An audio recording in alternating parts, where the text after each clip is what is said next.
Hey, I said cue the talent. 2 and 1.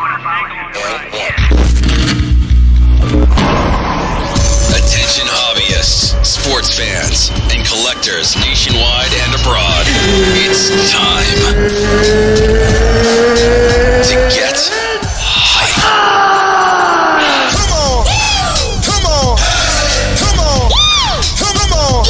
About the hobby we are all a part of. Live from the Mojobreak studios, it's Dan and Doug. Come on! So, get hype. Be hype. This is The Hype.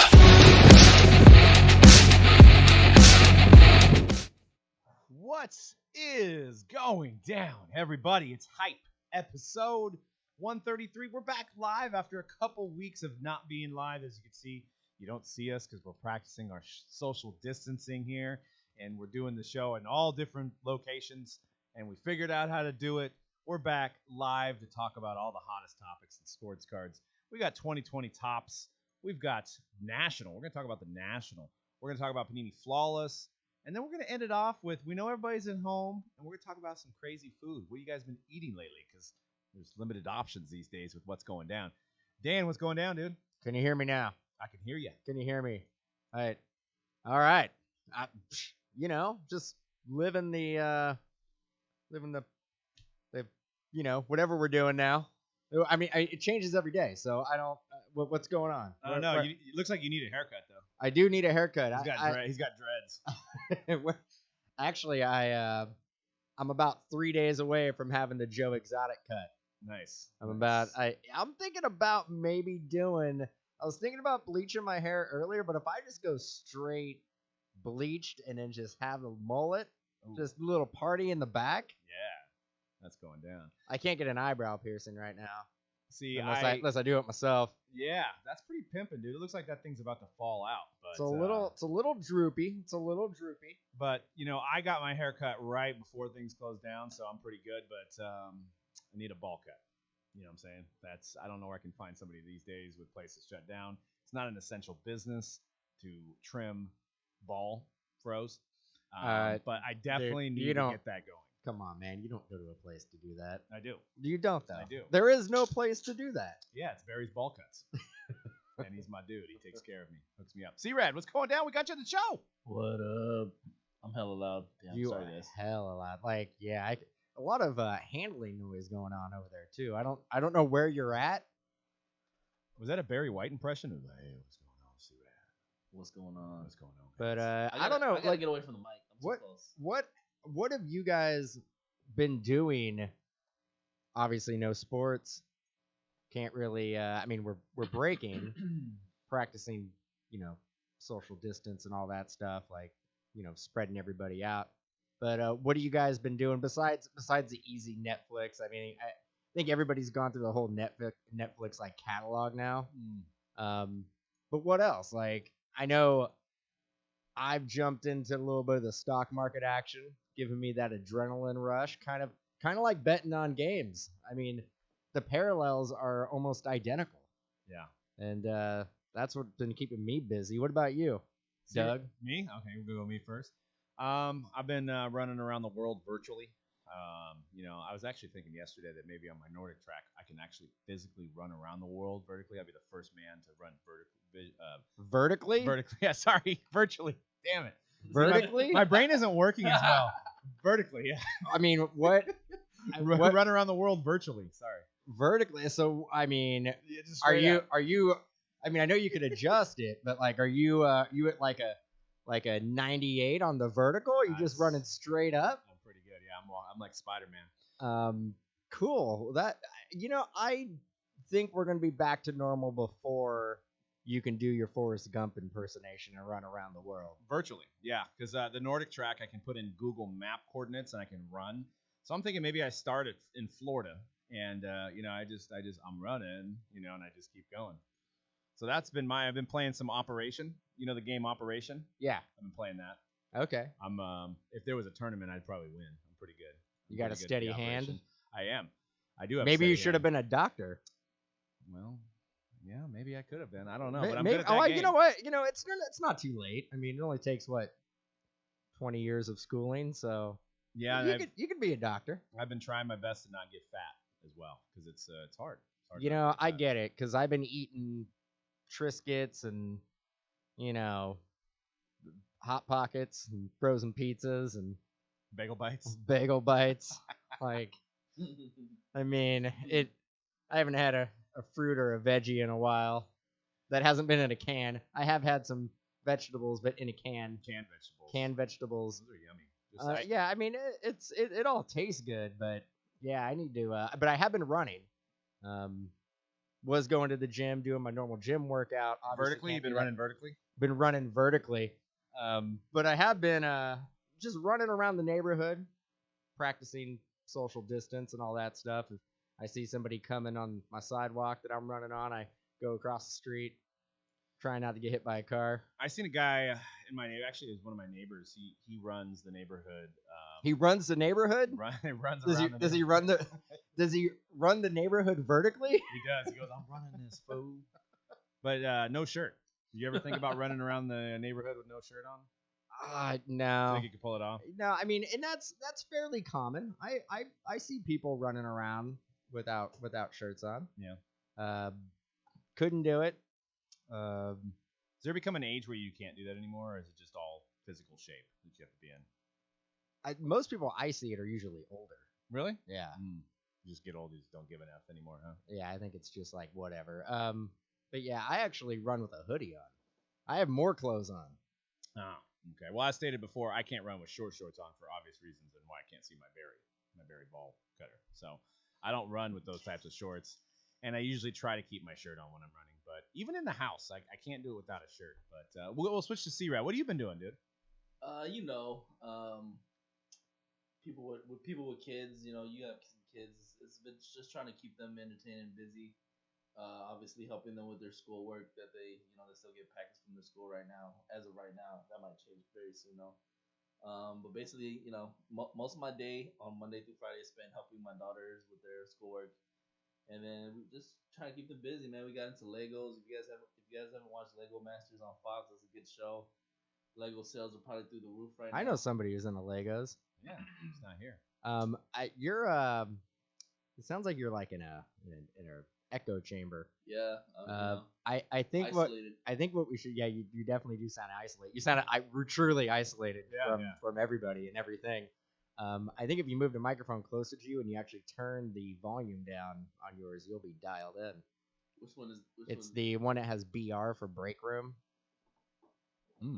Speaking of that, those people that have kids can feel this. Like we became teachers overnight, and I got a 5-year-old and a 2-year-old, so I'm getting kindergarten packets, and I'm not lying, man. There's some stuff on there that I can't figure out. It's kindergarten.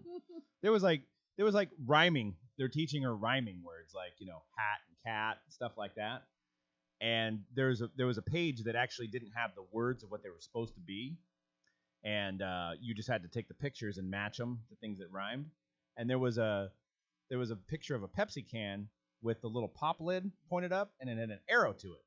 And I'm like, is that lid? Is that top? Is that pop top? Like, and none of the words that were next to it, none of the pictures that were next to it, even came close to rhyming. I'm like, this is just absolutely ludicrous. I can't even figure out kindergarten. So what was it? There's no answers. So I don't know. To this day, it's that it.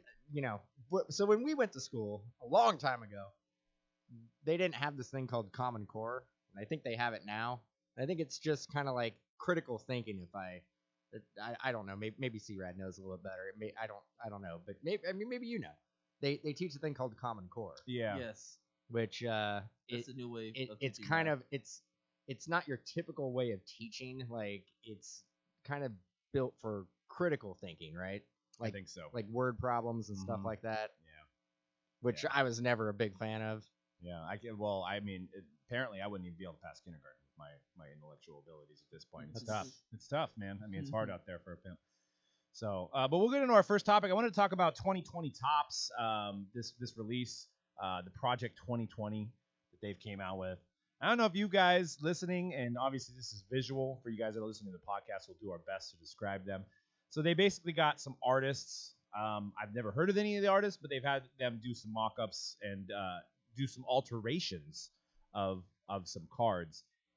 I can't stand behind this, guys. I really can't. I mean, I don't understand it. I don't get it. I don't think it's art. I think they look terrible. There's not one I like.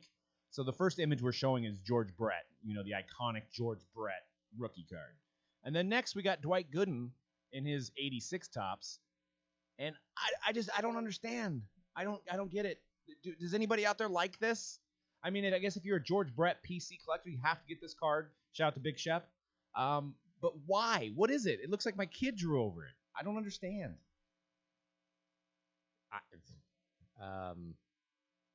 It's just like then the Dwight Gooden looks like somebody put it in their binder. And looks like graffiti art. Yeah, I don't know. Project 2020. Are we just dumbing cards down to where we're just drawing on them and we're like, hey, collect these now. There's $20 a pop to come in a magnetic. I mean, dude, you gotta try some new stuff. I guess you gotta. You gotta try to reinvent the wheel sometimes. I guess, man. I don't know. What do you think, C-Rad? Is that cool? Do you think that's cool? Is that hip? Is that getting the kids involved? You know what? He's digging it. Yeah, I think they're kind of litty, dude. You say litty? I think they're kind of litty. Okay. Why'd your voice change? Okay. Litty, huh? Was that Look at that Mike Trout. Look at that, dude. I mean, that's an iconic Mike Trout. And what is going on there? Is that Mike Trout mixed with like Beavis and Butthead or something? I mean, what's going on? Why is there smoke coming out of his arms? Why does he have 15 arms? I get like a Beetlejuice vibe. Yeah, there you go. Beetlejuice. You know what this does remind me of?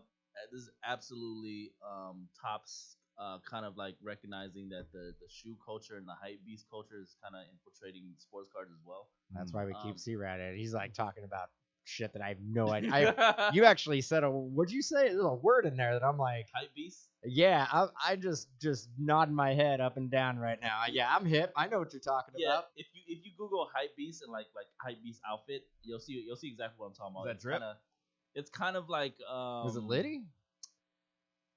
Yeah, it's basically wearing like hype beast. A hype beast person is basically anybody who is like super excited about anything that's like the most popular, either shirt or shoe or piece of clothing, whatever it is. And the art and the kind of colorful art and style of that, and the street graffiti art. That's what it is too. Like what you guys were saying before. But it feels like Topps is kind of tapping into that market a little bit. Well, yeah, the George Brett definitely looks like an abstract art piece. Like if I don't know if you guys are familiar with like the artist in like the early '80s, Basquiat. It kind of has like that type of like. I don't know. Is that hype beast right there? This is real. I'm not. That's a real card of Don Mattingly. And is that hype beast? It looks like a Sega Genesis. I don't know what it looks like. No, it's like RBI baseball right there. What's going on there? Why did we do that to Don Mattingly? Poor Don Mattingly can't get in the Hall of Fame. That looks like 12-13 Elite Series. That insert in the Elite Series. Yeah. Yeah, with all the writing on it. That one's not terrible. But it's still kind of weird. Dude, I don't know. This stuff has like very like Basquiat vibes to it. Dude, this one is I think this one is pretty tight. That one's not bad. I don't mind that one because it still shows Ken Griffey looking normal. It doesn't look like. I mean, the Don Mattingly. Go back to the Don Mattingly. I mean, what is that? I mean, I think I could draw better than that. I mean, I think is that like Van Gogh? But you're looking at it as you got to look at it as an art piece and not a baseball card. But they made it baseball card size. But you can't. I know it's baseball card size, but just because it's baseball card size, you can't look at it as a baseball card. You're looking at it as a baseball card. Yeah, it's because what it is. You got to look at it as an art piece. Why can't we just make it shiny? I mean, Doug's like, hey, don't give him ideas. They'll chrome that thing over, man, and they'll have another subset. Another like transcendent version of Project 2020. I don't know, man. They're I don't know. There's some I like more than others. Man, that George Brett. Look at some Basquiat stuff, and I think that's where they got the idea from. Like, look at the bottom left. There's like a drawing of something that looks like a kid drew it, and it's in there. Like I don't understand. It's not my cup of tea, I guess. But yeah, I guess you got to try some things. You got to try some things, make them work. The more I look at the Don Mattingly, I'm with you on that one. I can't get behind it. But the George Brett, I actually like. I think this is kind of funny in like a in like a Family Guy kind of way. You know what I mean? The Like, Ken Griffey Jr. one, I think is I think it's fire. I think it's fire. Fire. I think it's fire. No, that's already passed, dude. That's not even a popular term I anymore. guess it's Liddy. Drip. You Drip is old. That's old too. Drip is old. Get with the times. It's rad. Yeah, that's a good one. That's gonna come back. It's gonna come back. Kids are But bringing that one back. is it C-Rad? that Griffey Seaweed. that Griffey's pretty dope. They I'm gonna actually go with no. somebody was selling a shirt of that on eBay as well. A shirt already? Yeah. See, dude, I think C-Rad's onto it. I think we may not get it because it's past our demographic. You act like C-Rad's like way younger than No, but he's definitely like he has like the pulse of the kids. He understands. Like we're old. Like we don't know. I'm young at heart, dude. I still collect baseball cards and play video games. So still young. But I think kids, and not kid like, yeah, I mean like the 18 to 25 demographic are gonna. That's what they're going after? I think so. I think, dude, I honestly. So they weren't even born when these designs came out, and they're gonna be like, cool. Dude, how many? That's the perfect example remember, of a hypebeast person. Yeah. Remember when there were a bunch of kids wearing like band T-shirts, like Slayer and Pantera and like Iron Maiden and stuff like that, and they were like 19 years old, and you were like, "There's no way you either listen to that band or even know who they are because when they were popular, you weren't even born yet." Right. I think that's what we're getting with this. Yeah. Or that's what they're trying to go after. This is definitely the influence of the shoe and streetwear culture, like coming into the sports card hobby. But I mean, I think the way they're selling these is they're selling them similar to the tops now, where they have a full day to sell them. So I don't think they're going to be crazy limited. And I don't know. You think Gary Vee had a hand in this? Could have been. Could have been. Just saying. He is the influencer. Just saying. He understands what's hip. Well, and what was that guy you were watching the other day, C-Rad? So there definitely is some YouTubers that, you know, with what's going on, they're limited on their YouTube capabilities, and some of them are started opening packs and doing videos on packs and stuff. And there's one guy that has 632,000 subscribers, and he was doing some Prism, and he was going and buying collections and stuff like that. And I mean, 632,000 subscribers for our industry is huge. I mean, that's a big possible influencer there. I don't remember his name, but he was doing some videos, and it was a guy that was normally doing video game videos, and now he's doing sports card videos. So maybe you are starting to see what Gary Vee called. I don't know. I just don't see the crossover too much between the shoe and the card. I see it more of a fad for the guys that are collecting Jordans, that are collecting Yeezys and stuff like that. I see it more of like a fad, but they're going to just go back to collecting shoes again. I don't think they're going to get into the cards. I think it's just too much for them to understand, and too much time to devote to it to really be involved. Like we all are, like people getting the breaks are. You just don't have time to do both, and I don't think they're going to get away from shoes. That's me personally. Speaking of that, did you see the new Yeezys? Sold out like in a day. Yeah, sold out in a day. Kind of throwback style looking Yeezys, but I guess. How can they be throwbacks? Yeezys haven't even been around for like what, 5 years? Well, they made the dad shoe design, and I think they went back to the original looking Yeezy design. Like a New Balance? No, the dad shoes was more New Balance, like the what was that, Balenciaga? How you even say that? Those $800 shoes that look like just crazy looking dad shoes. They look like New Balance on steroids. They're just ugly. Yeah. Yeah, the Yeezys went that route, and I think they came back to older looking styles of Yeezys. But all right, we'll move on to the next topic, which is Flawless. First redemption. We pulled first off the line. Flawless has always been touted of not having redemptions, and we pulled one. TJ Hawkinson. Granted, it is a blockchain rookie shadow box, signatures emerald. Now, is this a good idea, C-Rad, or is this just a way to insert redemptions by saying, hey, it's blockchain, it's okay, it's fine? I guess we gotta wait to see how much in the future blockchain takes off, or how people take to it. But yeah, right now it kind of feels like a way of them trying to get some redemptions in this joint. Well, and if you see the square there is obviously a QR code, right? So it's Yeah. not a redemption number. So you got to scan that in. It probably takes you right into the blockchain. My question is, I could understand doing blockchain with big name guys.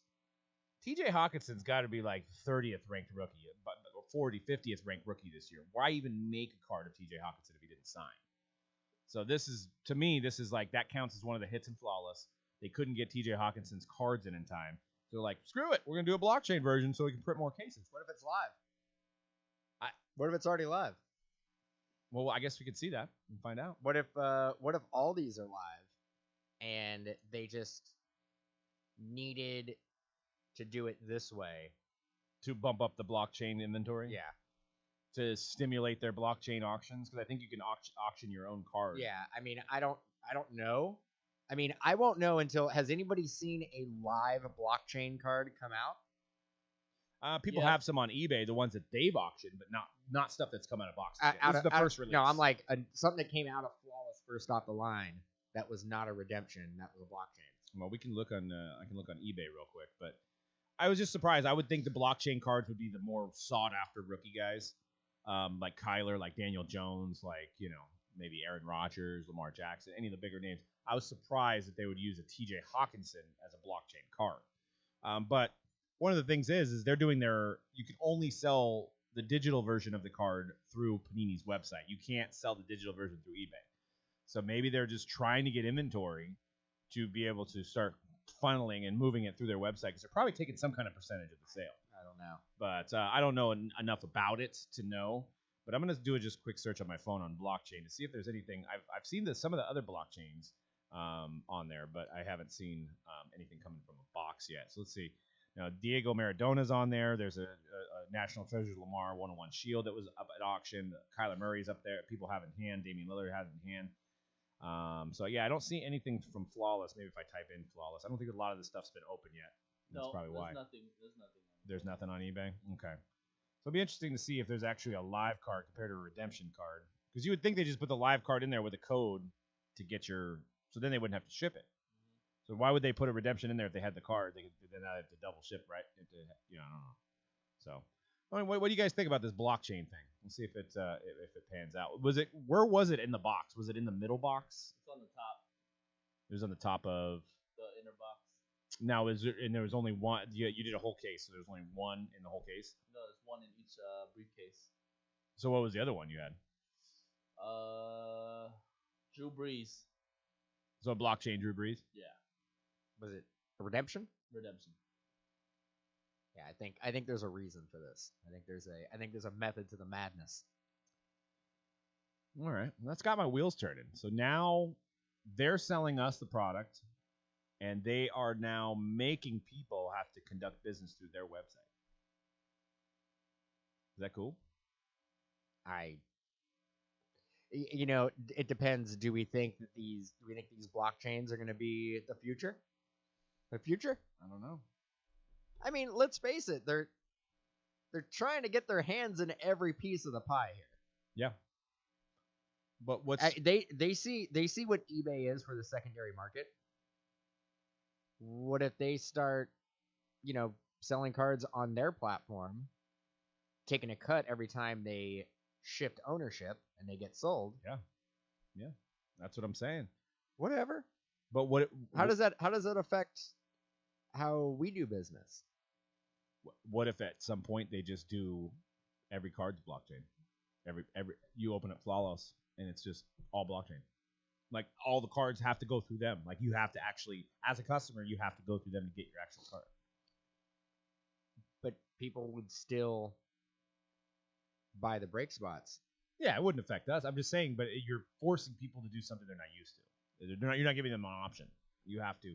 And I'm confused about the digital asset of the card and the physical aspect of the card. So you can obtain the physical card. So you can obtain the TJ Hawkinson physical card from them. You can have it in your hand. You can look at it. You can stare at it and be like, I love this card. But the digital asset, which is a mirror image of your card, but it's just a picture of your card, cannot be moved off of Panini's site. cannot be sold any other way than through Panini's website. And they've explained it like currency. So I still don't understand how my TJ Hawkinson card is currency. Why is the picture of my card currency? Right. That's what I don't understand. And I'm dumb. Well, I can't figure out kindergarten. Yeah, math, I was so. gonna say the whole kindergarten thing. Yeah. And I mean, this might be what we say above your pay grade. Yeah, it is. So it's above my pay grade. So, but hey, they could have us. Maybe that would be easier to ship. Maybe we just do breaks with digital cards and we don't have to ship anything. I don't know. You know what I'm saying? Yeah. We just do a break and it's all just digital card. We just give people the codes and then we don't have to ship anything. Yeah, so they're looking out for us. Maybe they are. Yeah, see, I'm just analyzing. I'm not hating on you, Panini. I love Panini. Wearing a Panini shirt right now. So am I. I'm not, but I mean, I can pretend to. You guys can't see me, so I am wearing a Panini shirt. But yeah, so interesting. On other news, this is also from Panini. This letter came out today, and a lot of you guys have already seen this. But as of Thursday, April 2nd, the facility that manufactures and ships Panini trading cards was closed by executive shelter-in-place order from the Texas governor, Greg Abbott. Due to its indefinite closure, Panini will no longer be able to ship products at this time. Thank you for your understanding during this unprecedented time. Stay safe out there. So what this means is, and this also, Topps has probably released a statement, or they're going to be releasing a statement. The manufacturer that prints these cards and packs out these cards for both manufacturers is closed because of the shelter-in-place order in Texas. So what that means is we're still going to get Flawless. We're still going to get Tribute next week. But everything else is going to be on a delay. Bowman is now moved to May 27th, from what I can tell, and that's probably tentative at this point. Even though I think that was mostly packed out, I think they're just probably doing that to protect maybe the card shops, to make sure that everybody has a chance to sell Bowman when it comes out, because some card shops aren't able to be there or don't sell online, so they're not able to sell Bowman. They'll probably have to sell it online, so their local customers are probably going to lose out. So they're pushing it back, probably in hopes of having, more availability for people that sell their product. So these products are still going to come out. It's just a matter of when the shelter in place is lifted and they can get back to work printing these things. So I think it's in the near future for breaks and stuff like that. It's not going to really affect because we still have all the products that just came out. We still have the products that are going to be coming out in the next week. But I think you're going to hit a month or so, maybe in the summer, maybe that there's going to be a lull of just nothing coming out. So what is your take on this, Dan? We'll start with Dan. Okay, well, I expected this to happen. Actually thought it was going to happen weeks ago, and it took Texas a little longer to get on board with everybody else and doing the stay in place whole deal, don't leave your house. But you said what, late May for Bowman? For Bowman, yeah. Yeah, don't hold your breath on that. Don't hold your breath on anything going back to normal anytime soon. Yeah. I don't want to be Downer Dan, but that's kind of who I am. We may not be through this for 6 months. We may not be through this for a year. Don't say that. 6 months I'll take. No. I'll take 6 no, months. I mean, but just wrap your head around this. Well, then I will be able to run around the world though, virtually. You won't though. Wrap your head around this. And my allergies are kicking. I don't think I got the corona, but like my allergies are kicking up right now. So if the first thing that you do when this gets lifted and you can go, you're probably not going to be running to a store, running to a mall and be around a bunch of people. You're not going to run to a movie theater and be around. And I'm not saying you specifically. I'm saying the general consensus in population.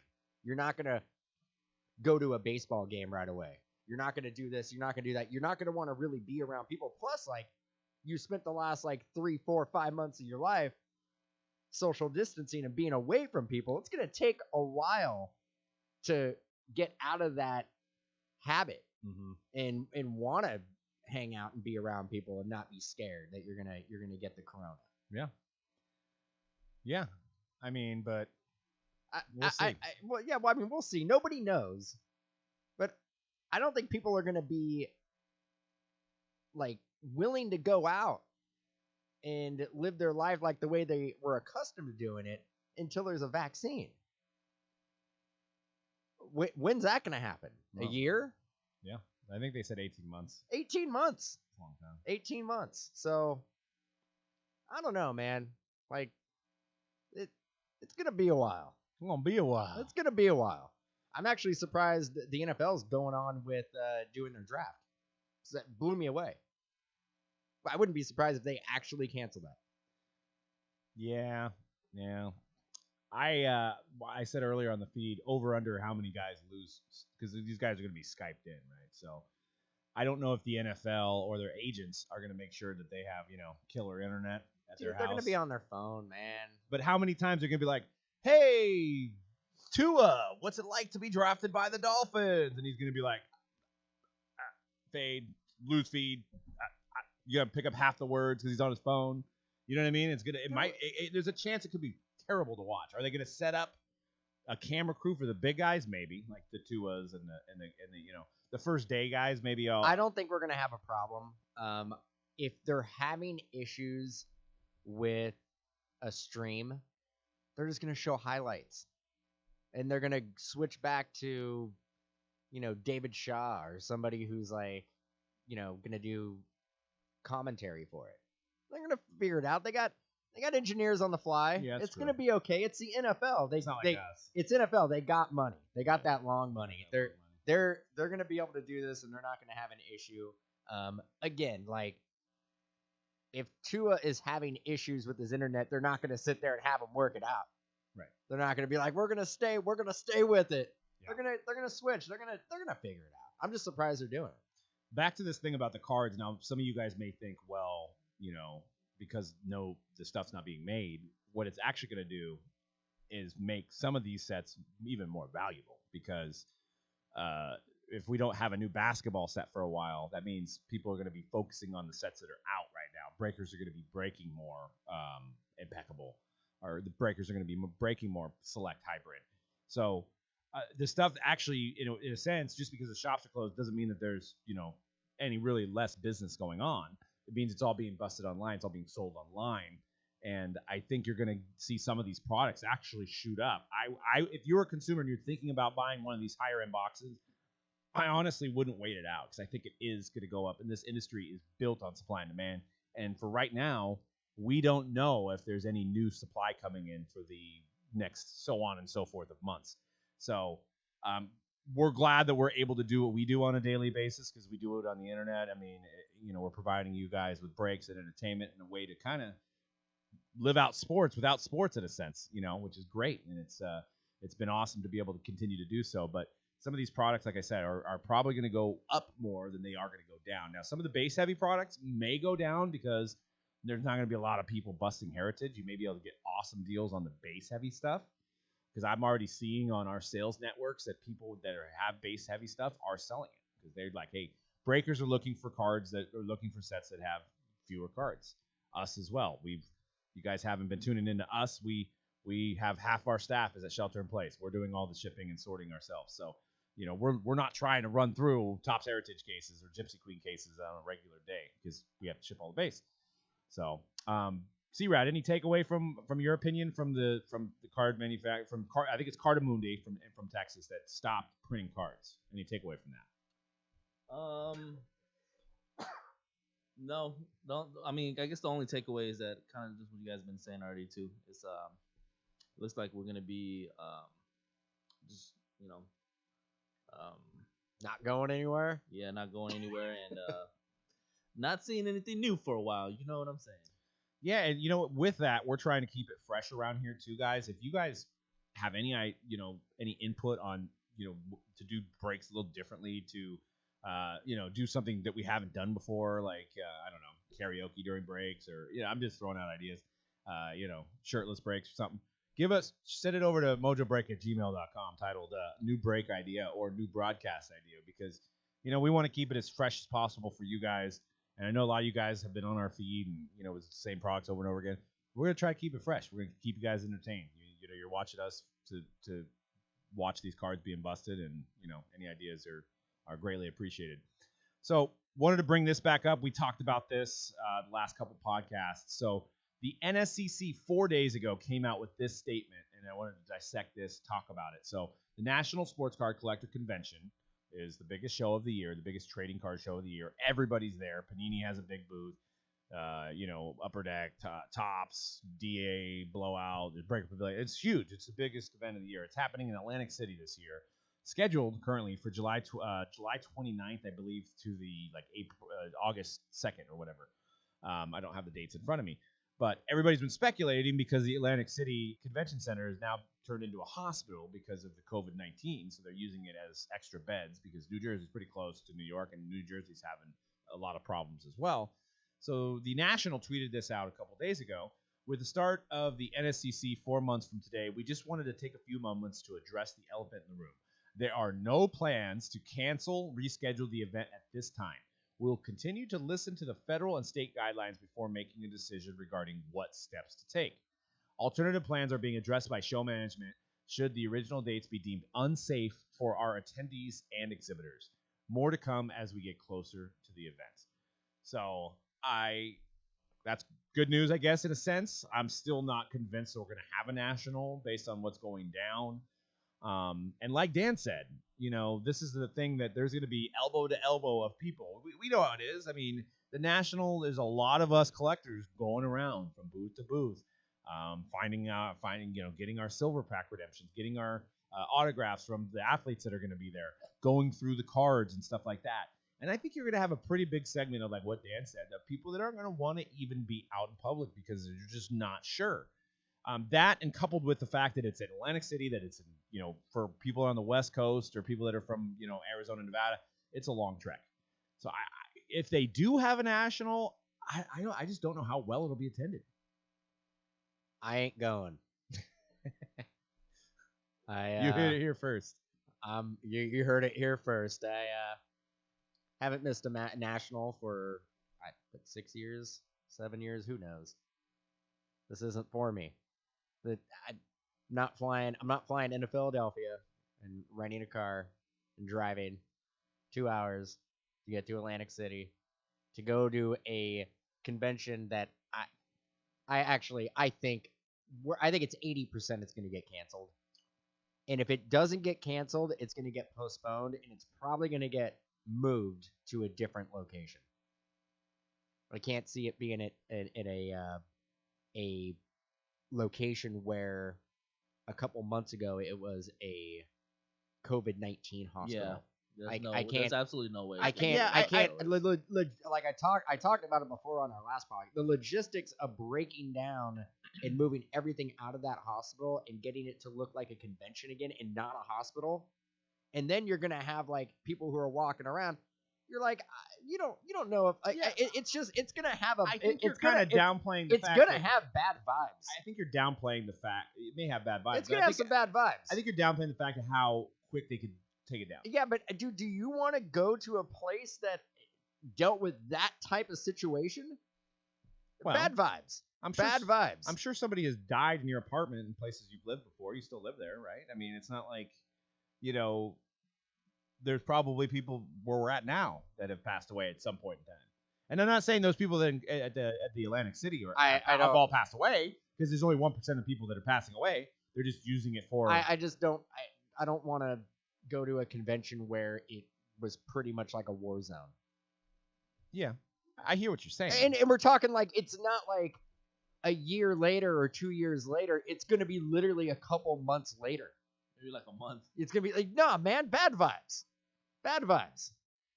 I'm pretty sure that the virus won't be flying around there. No, but I'm just for me, like morally going into it, just bad vibes. I don't have good vibes. I don't want to sit here and look at sports cards. So I mean, in a place that like was essentially like a war zone. Yeah, no, I hear what you're saying. I don't really want to go either. And I honestly, I don't know. I don't know anybody who would be like, sign me up. I'm good. Well, I think some people are going to have decisions to make, like people that do it big, like these heritage, like these auction houses that have huge booths, and obviously Panini Tops, Upper Deck have huge booths out there. they're gonna have to make a decision because even if it, like, let's just say, they do start to have not it. a hard decision to make. I made mine 3 seconds No, but ago. if you're Tops and you hear Panini's gonna be there, you almost have to be there because Tops, Upper Deck, they have to be there. Leaf has to be there if those guys are gonna be there. Now, if like Tops is like, we're not gonna be there. Panini's like, we're not gonna be there. Then you're gonna start seeing some of the bigger names drop out. I'm not even talking about the manufacturer aspect of it. Do you really think that it's gonna happen? Do you think it's gonna go down? No. Okay. Yeah. Well, and it's gonna take one of those manufacturers actually to pull out and say, hey, we're not gonna be able to do it. Domino effect. Everybody will be out. And right now everybody's dealing with it day to day. So nobody is really thinking about July, August. They're not really thinking about the national. We're thinking about like how the hell we're going to get through April. Yeah. And how are we going to get through May? Not like, hey, what about the national? Let's start planning for the national. No one's thinking about that. But I can tell you right now, by the end of April, somebody will have to come out and say this isn't going down. Well, people are making travel plans. People have already made travel plans. And to be honest with you guys, I think it's in Chicago next year. Chicago, fantastic place for national. I'll tell you. I mean, when we were in Atlantic City, was it 2 years ago? 3 years ago now? What year was that? They all blend in now. They all blend in. I think we were in Chicago, Cleveland, Chicago. So maybe 3 years ago we were in Atlantic City? It was like 3 or 4 years ago. So, honestly, the worst attended national that I've ever been to. Granted, we are in a bigger bubble now, so there probably would have been more people because of that. The area at the time was a little... the casinos were striking. There was casino employees that were not working. They had like a makeshift crew. There was food places that weren't open past like 8 or 9. So we were getting out of the national. We were breaking till 9. We actually could not find places to eat. The place that we rented Airbnb there was guys shooting up outside, and I'm not even elaborating. There literally was stuff going down like that.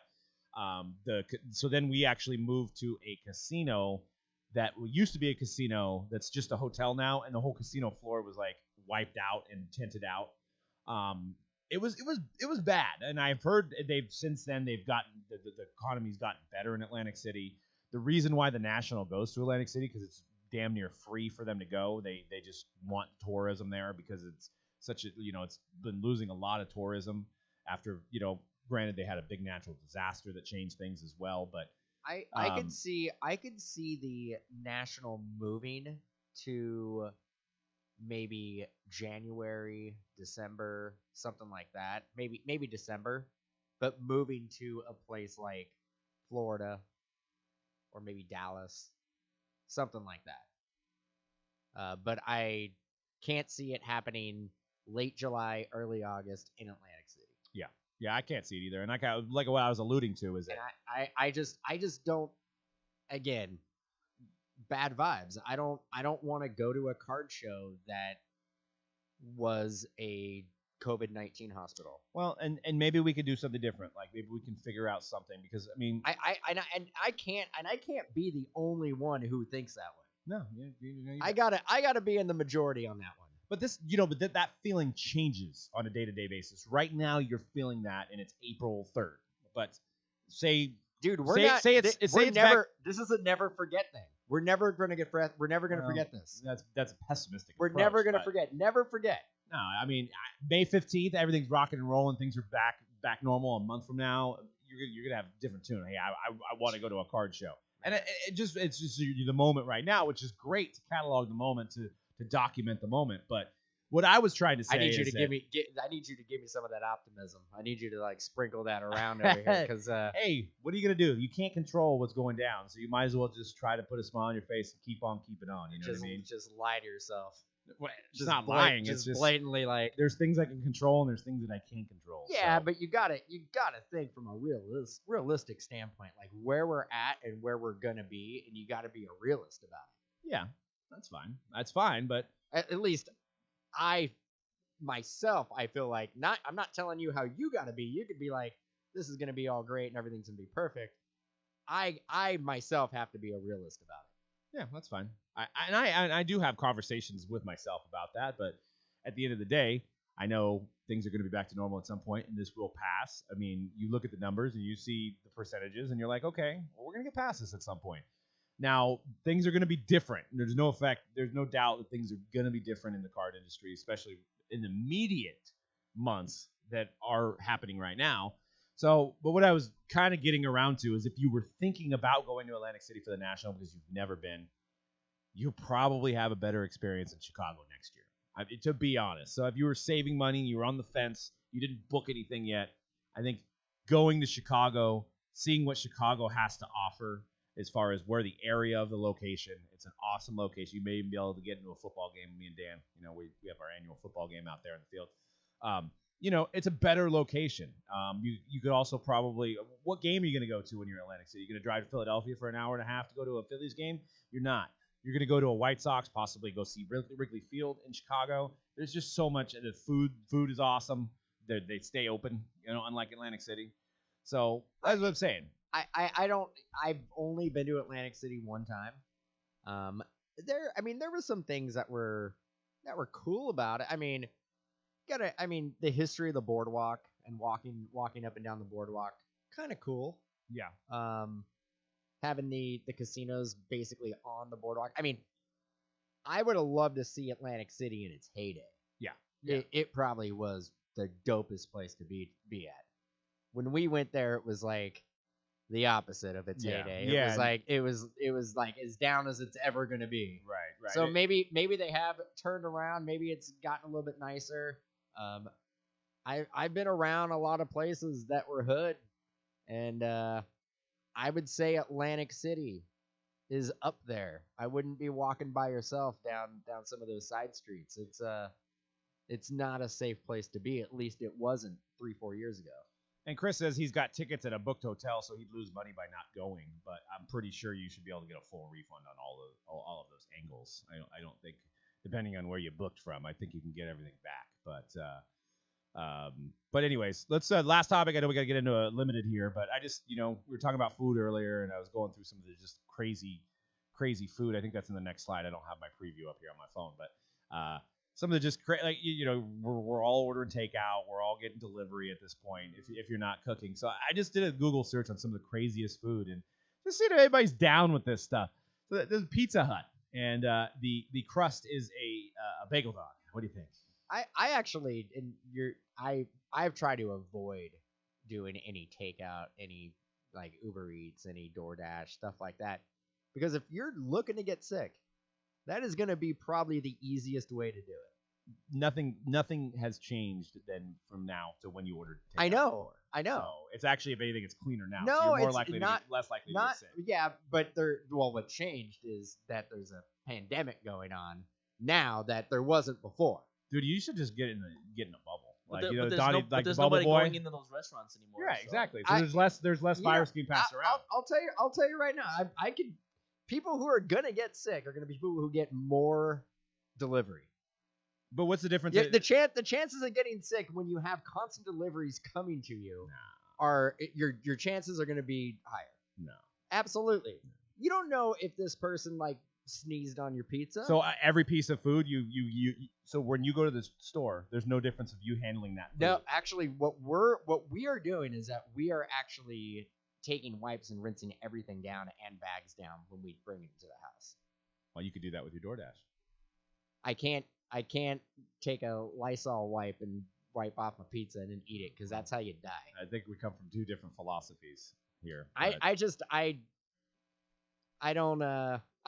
mean, go for it. I'm not telling anybody how to. I'm just saying that I think your chances. People got to eat. And that's why I was going over some of this food here. I mean, some of this stuff's crazy. A lot of these have been tested in like different countries that we don't even see. So you can go through some of the slides. I know we're supposed to be live for limited, but we got 12 minutes. Doritos Crunchy Crust Pizza. You guys they tried it out in Australia. What do you think? We got the Doritos Locos Taco. What about the Doritos Crunchy Crust Pizza? That's not even creative. I don't know. Looks like that one. No, they just basic. I mean, actually, Pizza Hut and Taco Bell are the same company. They are. They just had the delivery of the crunchy stuff coming. They just got an extra shipment of Doritos and didn't know what to do with it, so they sprinkled it on the crust. You might have tried this since you went to Canada. I guess Tim Horton has a buffalo latte, so it's the buffalo flavored latte. I did not go to Tim Hortons, But do you but I'm confused. Is that like buffalo sauce like you would have on a buffalo wing? Oh, dude, that sounds terrible. Can you get behind that one, C-Rad? A spicy latte? Hell no. Dude, that sounds terrible. It does. I can't even argue that point. I don't think I could try that. I do like buffalo sauce, but I don't think I like it with my latte. All right, we can keep going. What else we got here? Dry pork and seaweed donuts from China, from Dunkin' Donuts. Hard no on that. Seaweed donut. I tried those. They good? No, I said I would try them. I would try it. I don't know about the seaweed, but I try the dry pork. Yeah. Nope. Definitely not the seaweed. I know people have a fascination with, sweet and salty kind of mixed together, but certain sweet and salty things can't be combined. All right, what do we got next? Donut burger. You know, if you want to eat something that has 7 million calories and you want breakfast and dinner combined, why is that a ketchup thing on the top there? A little ketchup on top of the donut? So there's a burger joint in Santa Cruz that's called Burger. Oh, it's a creative name. Creative name. They have one. They have a donut burger. They also have a grilled cheeseburger, which is delicious. Nice. It's instead of buns, it's two grilled cheese. Oh yeah, It's really good. Do they post the calories on that? You don't want to know. I know. I was gonna. But yeah, they have a donut burger, and they also have like a weird like peanut butter and jelly burger or something like that. Yeah, Burger King Israel, I guess, trying this out. So, all right, I'm gonna keep going. What do we got next? Pumpkin spice French fries. Absolutely. You can get down with that. I can get down with that. That was McDonald's Japan. What about you, C-Rad? Yeah, I'll try it. I don't know. See, some people like the fries and the ice cream. I don't know if I can get behind the I like my fries with just ketchup. You know, maybe mustard. I don't know about the whole sweetness on my fries. Yeah, ketchup I get. Mustard I don't understand. That's a thing. That's a thing. People actually put mustard on their fries. I think it's nuts. All right, what do we got next? The Black Burger. So this was actually popular in the news. So all they've done is, I believe, just put food coloring on the burger, so it tastes the same, but it is all black. So visually, it looks like maybe it was overly cooked, burned.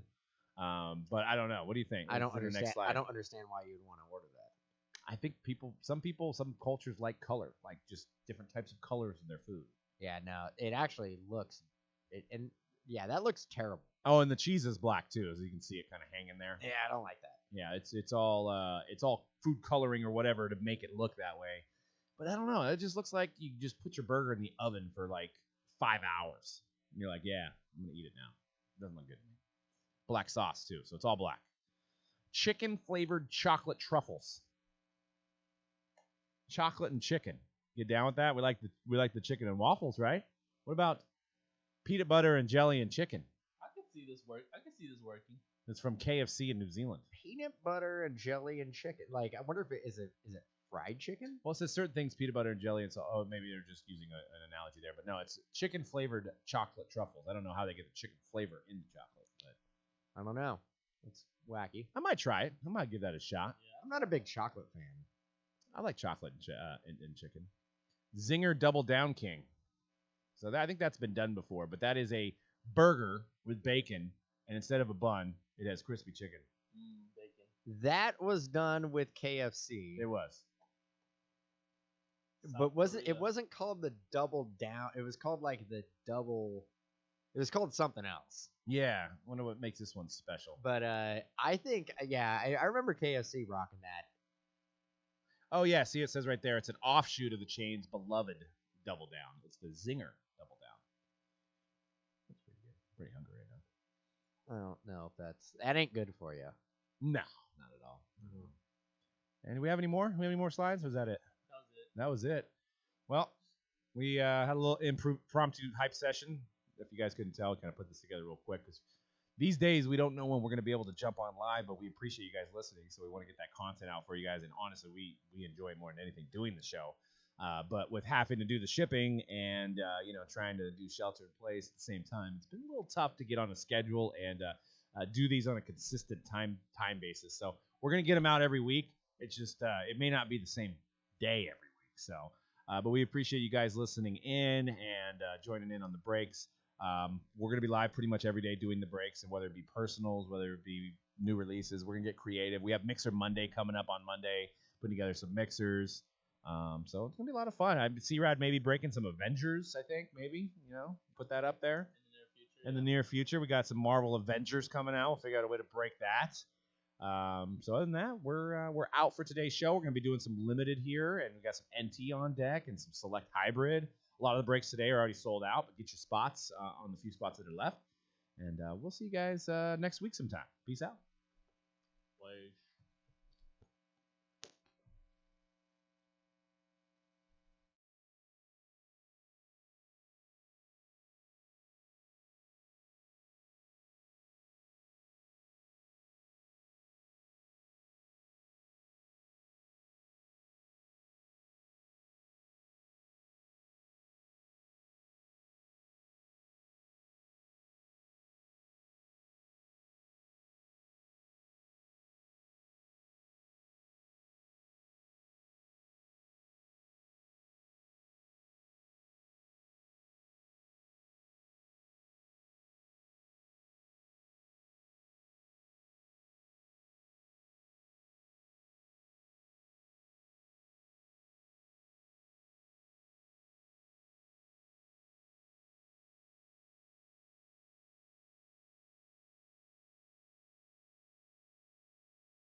Test.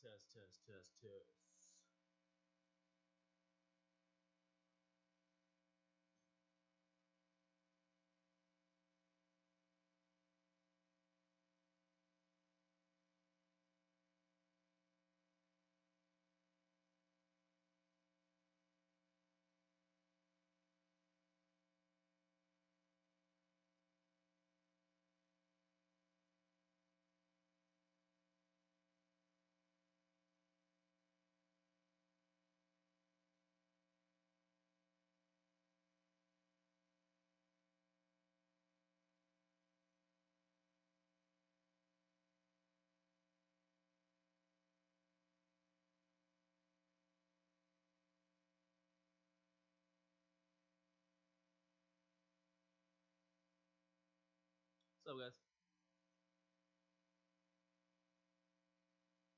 Alright, getting on the first break here.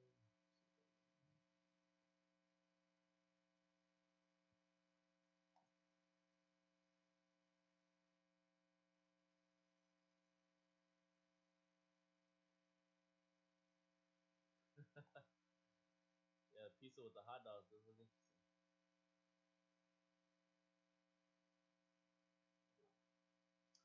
All right, what's going on, everybody? Conrad here from Mojobreak.com on Friday, April 3rd, 2020, doing the first break of the night. It's going to be a 7-box half-case break of 2019 Panini Limited Football, random team style number 12.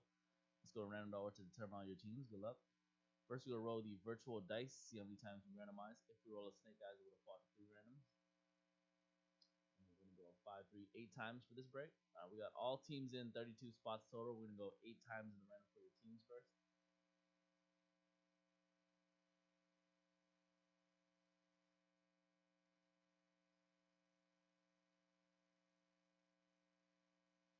Seven and 8.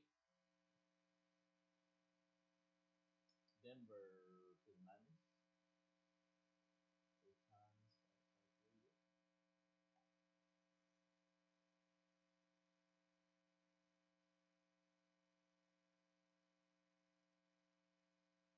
8 times for your names. 1, 2, 3, 4, 6, 7, 8. Then down to Shay. 8 times.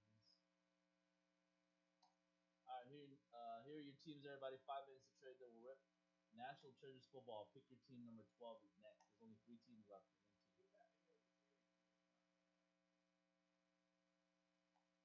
Oh yeah, let me check.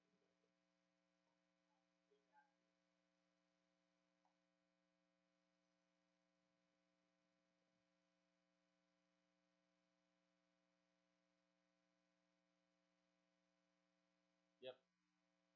Mm-hmm.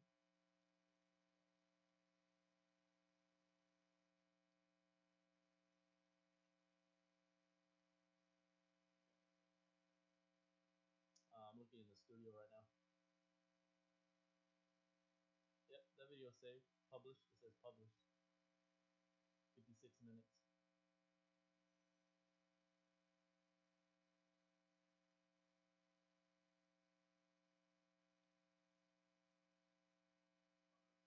Mm-hmm.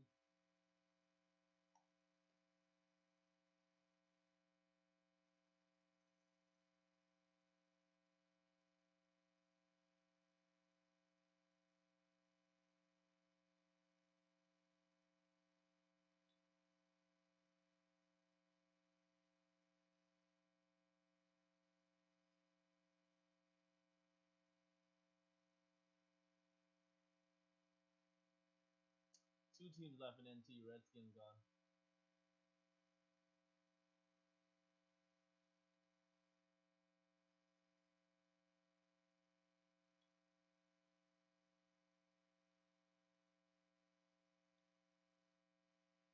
Everything else is sold out tonight except the NT, and there's only 2 teams left in NT.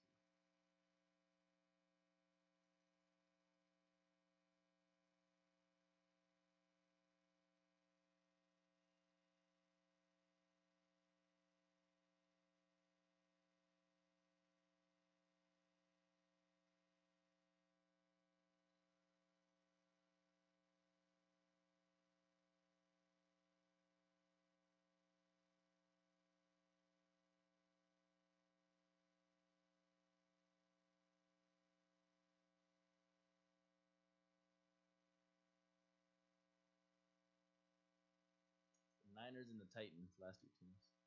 Let me get some more top loaders real quick.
All right, no trades. Let's rip.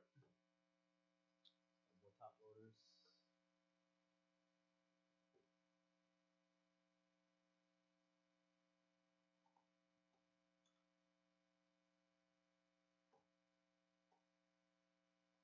NT football next.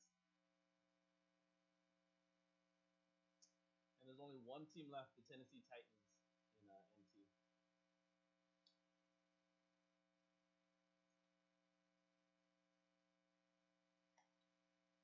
What's going on, everybody? Conrad here from Mojobreak.com on Friday, April 3rd, 2020, to do another 7-box half case break of 2019 Panini NFL Limited Football. The half case random team style break number 12. We just drew your teams. There were no trades. We got Vin with the Broncos, Cody with the Panthers, and Russell Redskins. Chico Yuzi with the Bills, MBF Ravens, Vin Bears, Futsal Dolphins, Tugger with the Saints, D-Nice Chiefs, Larn with the Browns, M. La Rosa Texans, Flip 23 Chargers, Futsal with the Seahawks, Vin with the Cowboys, Jan Cobra Steelers, and Russell with the Cardinals, Futsal with the Rams, Macho Giants, AS with the Jets, Lewis with the Titans, Scorewin Falcons, Lewis with the Packers, Junior Buccaneers, Lewis with the Jaguars, DJ Martin with the Patriots. D.A. Lewis, Colts. E. Boniak with the Bengals. DC Hotpots with the Vikings. Stephen Oak, Lions. Lewis with the Raiders. Ben with Eagles. And Shane with the 49ers. Good luck, everybody. No Hillis credits going out for this break, but all card ship will get all your base. And yeah, NT football up next. Only one team available. The Titans.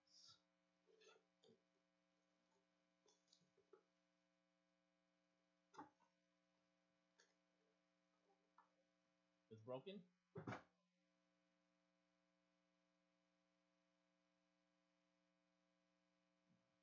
Square it up here on the camera. Alright, first pack. We got a redemption on the back. So first hit's going to be a redemption. And it's for the Broncos. Rookie patch auto, true RPA. Congrats, July.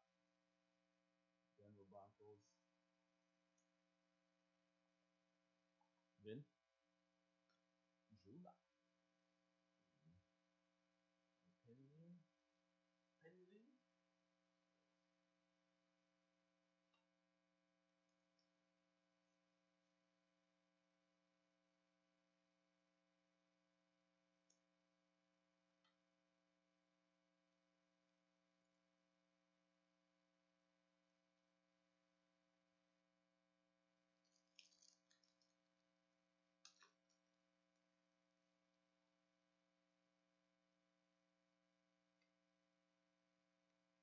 And Jones. Second hit of the break. Buffalo, Ed Oliver, rookie auto.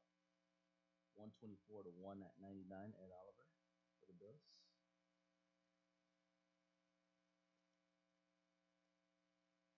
Buffalo Bills, Shiku.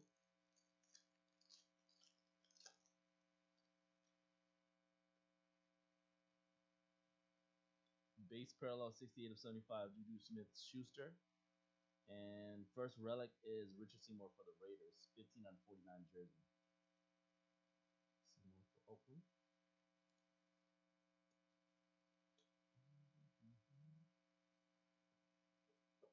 Raiders is Luis.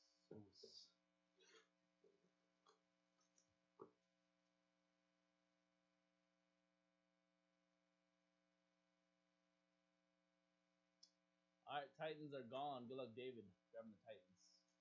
So NC football up next. Everything is sold out tonight, guys. But we got some breaks for you guys tomorrow and some breaks for you guys on Sunday. Check out our schedule. Plenty of football going on this weekend.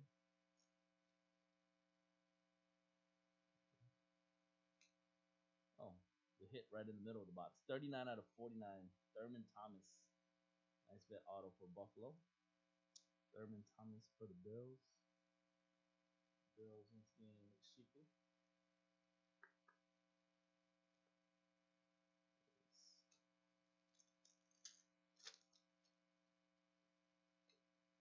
That's a Will Greer for Carolina. Check out my rookie patch auto. 7 out of 10. Jumbo rookie patch auto. 3-color patch. Low numbered purple parallel to 10. Panthers. Cody got Carolina. James Conner.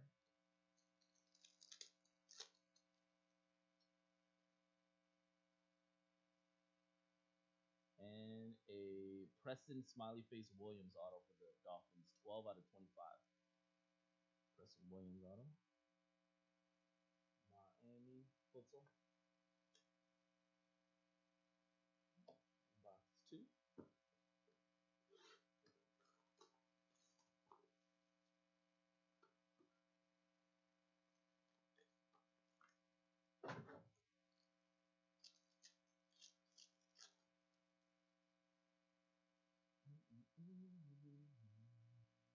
$27.99 Amari Cooper base.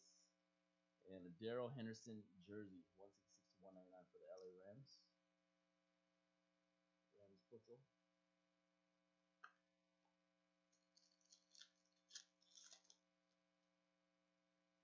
Bit of redemption in here. This one's going to go to the Titans. Rookie patch auto true. Tennessee Titans. A.J. Brown. Titans Lewis.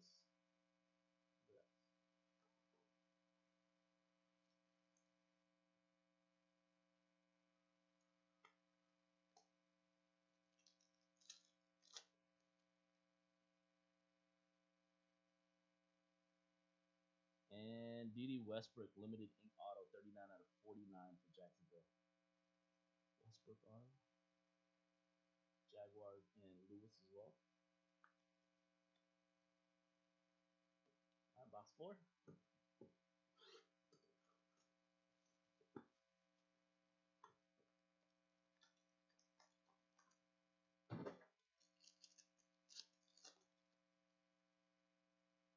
Another redemption.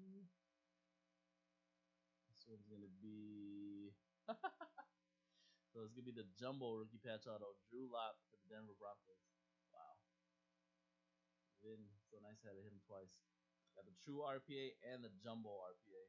Drew Lock for the Broncos.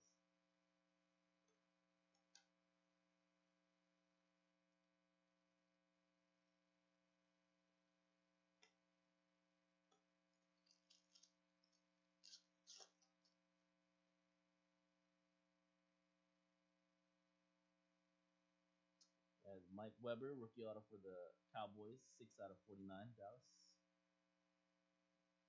Dallas Cowboys win.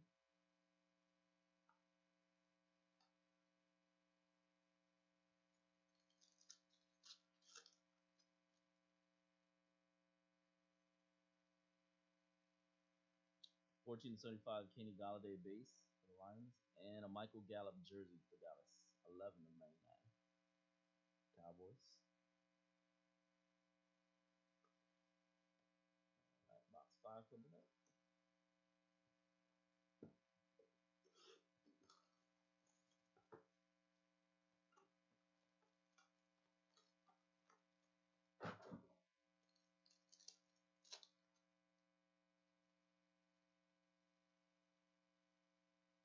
That's a jumbo rookie patch auto for Philadelphia, 13 of 25, Artega Whiteside. Got Phillies. 4 color on the patch for the Eagles. Vin with the Eagles. That's it.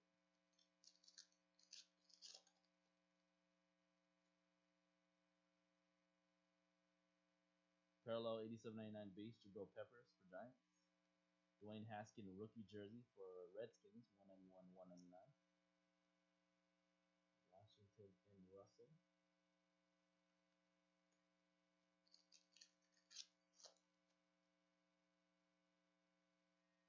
Well known. And rookie auto Devlin Hodges for Pittsburgh, 9 out of 199. Steelers. Pittsburgh Jan Colbert. Devlin Hodges. All right, box 6.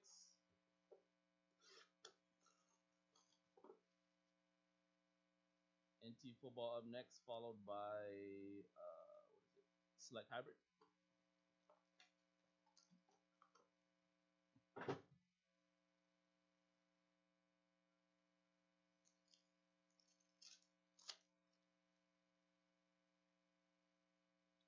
Moving on. You got a Paris Campbell rookie patch auto. This is a true RPA for Indianapolis, 43 out of 149. Paris Campbell. It's going to be Colts. D.A. Lewis with the Colts. Von Miller. Another redemption. Wow. Ring of Honor auto, LaDainian Tomlinson. I'm going to assume that's for the Chargers, but I will double check. LaDainian Tomlinson, Ring of Honor redemption. Never know. Could be good. Let's see. Yeah.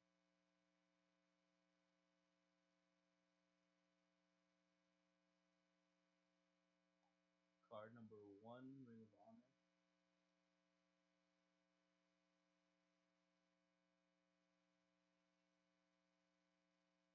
They got him on the Chargers, number 25. Yes. LA Chargers, flip 23. Latte.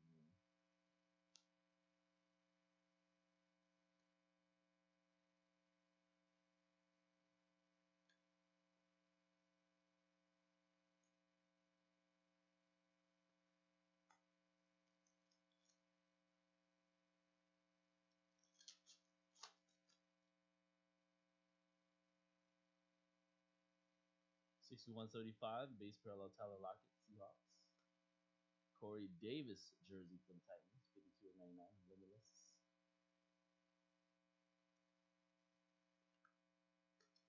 And the last box. NT football up next.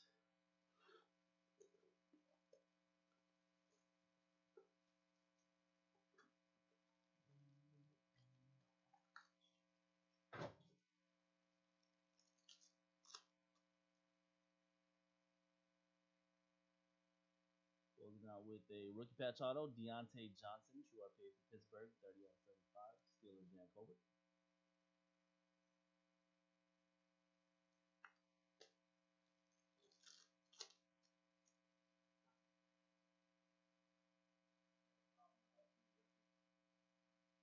You got a new hobby. Alize Mack, rookie auto for the Saints, 36/199. Saints. New Orleans. Tugger, WC. Last hit of the break.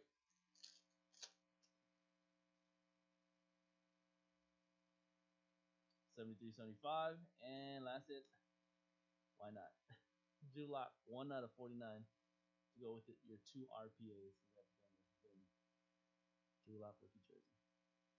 All right, everybody, that was the break. 7-box half case of 2019 Panini Limited NFL Football on Friday, April 3rd, 2020. Yes, everybody who hit. There's no Hillis credits going on in this break, but all card ship, you will get all your base in this one.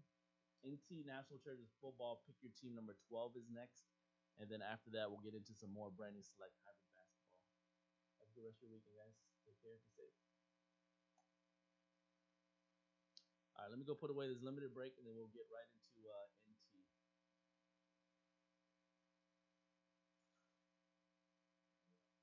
See you, dude.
looking by Nina T.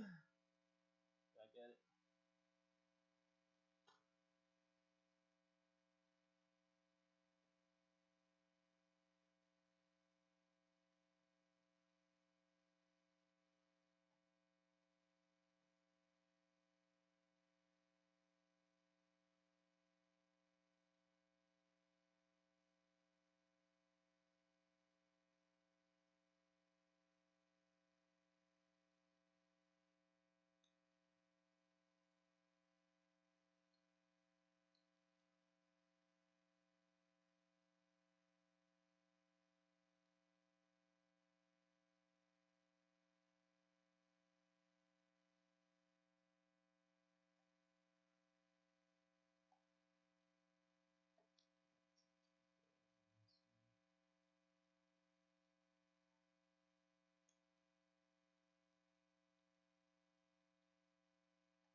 All right, what's going on, everybody? Conrad here from Mojobreak.com on Friday, April 3rd, 2020, doing another 4-box case break of brand new high-end 2019 NC National Treasures football. This is PYT Picker Team 12. We got Eric tonight with the Cardinals, Jimson Falcons, Kevin D with the Bills, Ryan with the Panthers. We double sold the Panthers, by the way. Ron, I avoided already credit card transaction. So Ryan got the Carolina Panthers.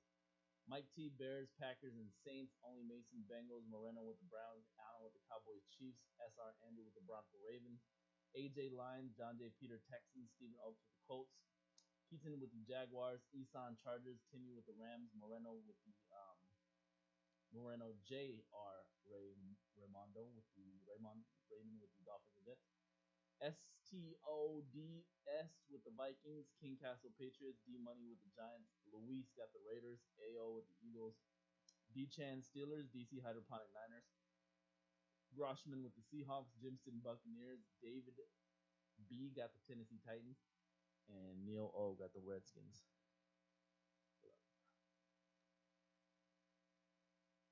Got one. We got a PYT case tomorrow, on tomorrow's schedule, and a PYT case on Sunday. So PYT tomorrow and a PYT on Sunday. There is a 2-box random numbers tomorrow, and then on Sunday we're doing another 2-box mixer with first off the line.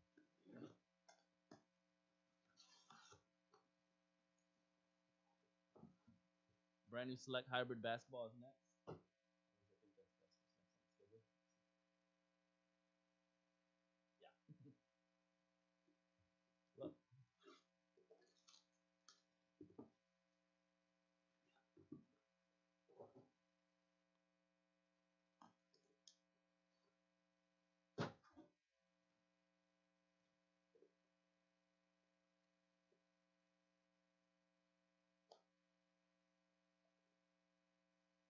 Treasured moments going out to Paul Horton and the Packers. 51 of 75.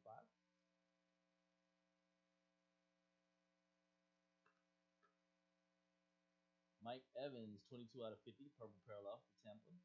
Base card, purple parallel. Franchise Treasures jersey, Philip Lindsay for the Denver Broncos, 23 of 99. So Denver with the first hit of the break. SR, Denver. We got a jumbo jersey, Alexander Madison, 48 of 99 for the Minnesota Vikings. Vikings SOTBS.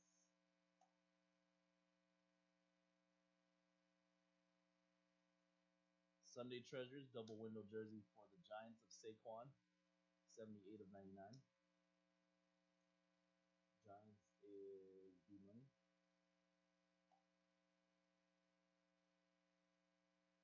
Double window rookie patches. This is a 26 out of 49 for the Redskins, Terry McLaurin. Real Redskins.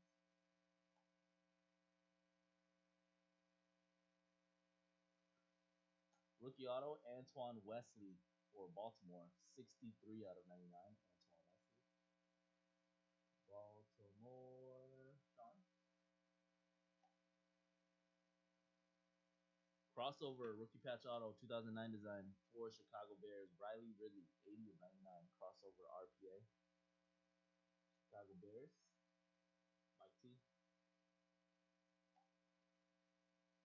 Crossover Ridley. Vet auto Damani Dawson for Pittsburgh Steelers. 98 of 99. Red parallel 2 out of 2, one off his jersey number, not the true, but a rookie patch auto.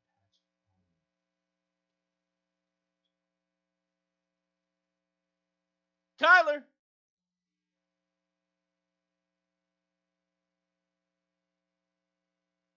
Congrats, Eric.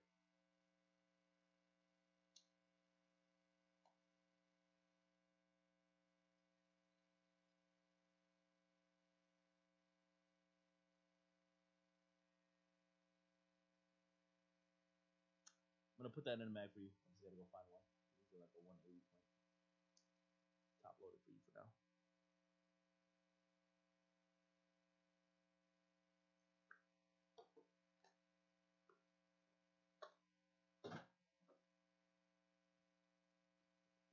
Box 2.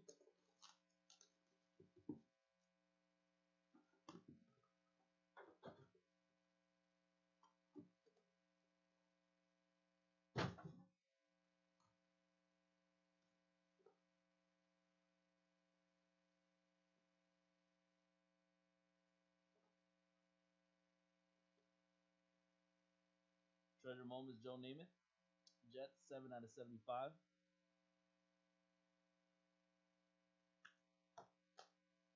Sterling Shepard, 18 out of 87. Red parallel to his jersey. Shepard for the Giants. Miles Jack jersey. Jaguars, 52 of 99. Jacksonville. Jaguars. Jumbo 2-color patch. 6 of 25. Damian Harris for New England. Tremendous treasures. Patriots, King Castle. Fall Friday. Fall Friday. Double jersey Irv Smith Jr. for the Vikings. 7 of 99.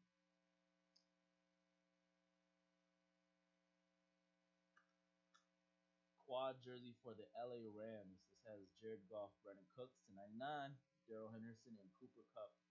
5 out of 99. Brandon Cooks to 99.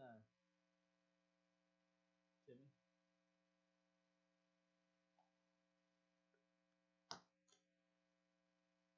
Rookie auto, Kelvin Harmon, Redskins, 94 of 99. Neal with the Redskins.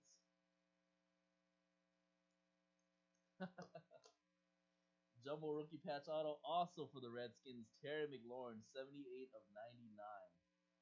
Dude, this is... What the hell? Dude. Terry McLaurin rookie patch auto book, 78 of 99. Kelvin Harmon, Terry McLaurin. Haskin, 4 out of 25.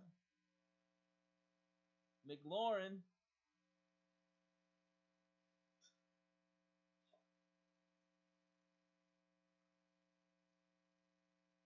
Congrats, Neil. Redskins, one of the last teams taken.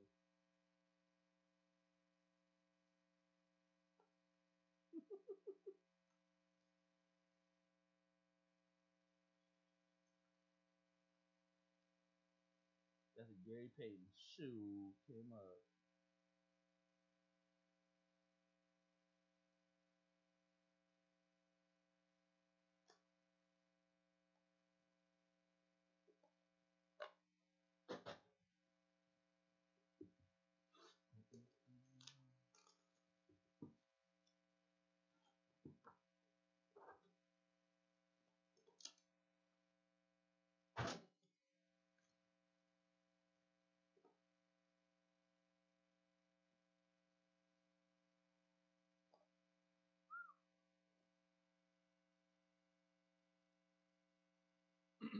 Fitzpatrick, 22.99 base for Miami. Started the second half. Treasured moments, Tom Brady for New England, 5 out of 75 for Pub Friday.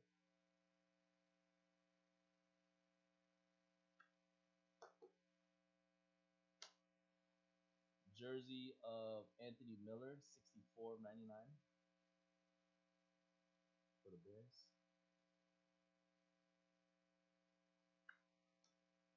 Two-color patch of Hines Ward, 1535, Pittsburgh. Steelers Duchan.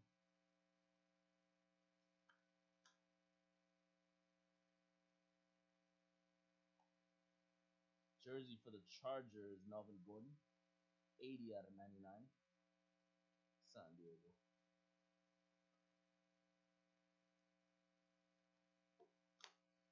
Triple jersey for the Seahawks, DK Metcalf, Tyler Lockett, Russell Wilson. Sorry, Chargers with Eason, and the Seahawks is Groshman.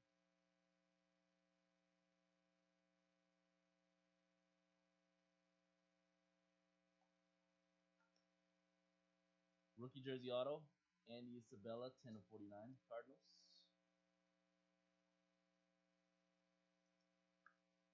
Rookie auto, Darwin Thompson, 37.49 for the Chiefs. Allen with the Chiefs. How do you want better, bro? Luis!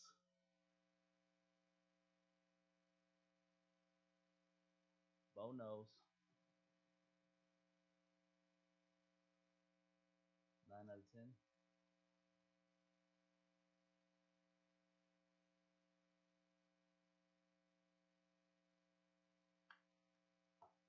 Keep the boom up there. True rookie patch auto, 4 out of 5. This is the true RPA black parallel. This is also going to go in a mag, but I'm gonna leave it for now. Fun Friday. Boom. Jersey number, 4 out of 5. Stidham.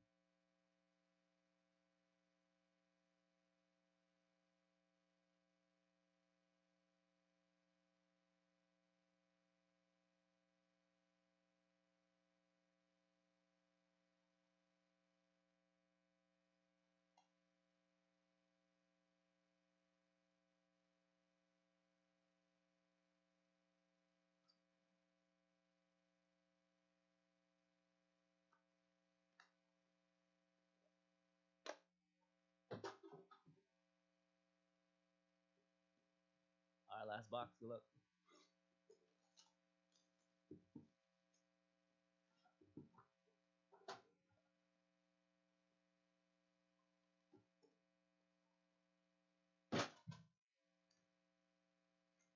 Another PYT tomorrow, guys, and another PYT on Sunday. You did. Let's close it out. Treasure moments for the Bears, Devin Hester, 1 of 75.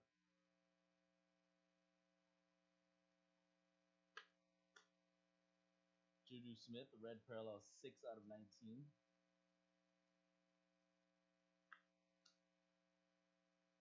Jersey of Malcolm Jenkins, 86 of 99 for the Eagles. Philly Boys, AL Slugger. 3-color patch for New England, James White, 9 of 25.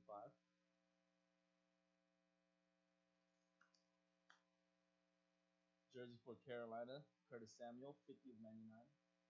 Panthers Ryan.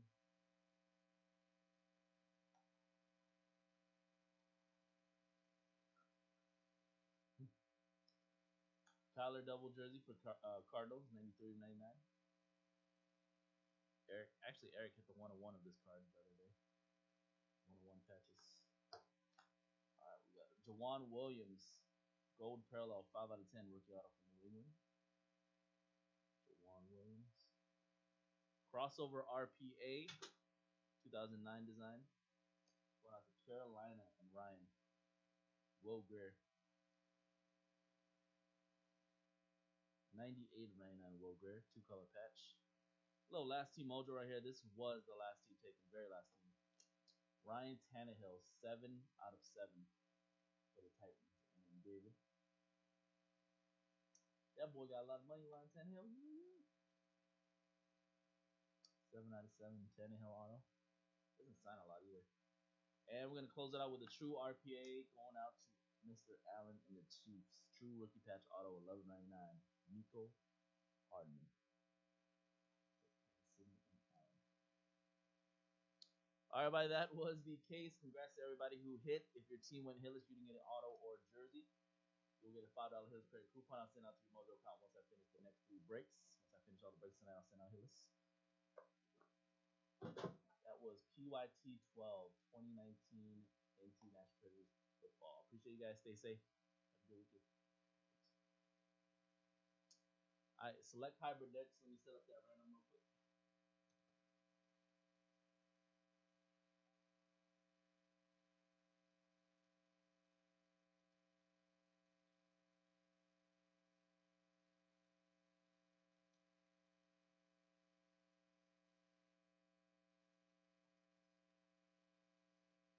Hybrid.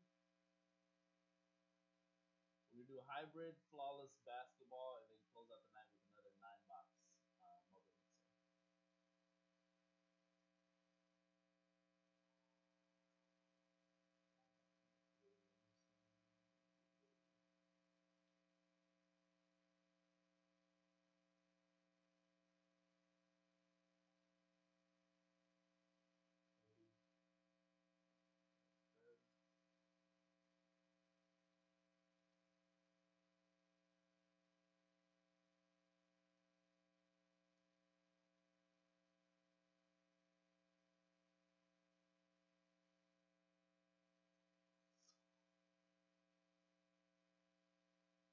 For real?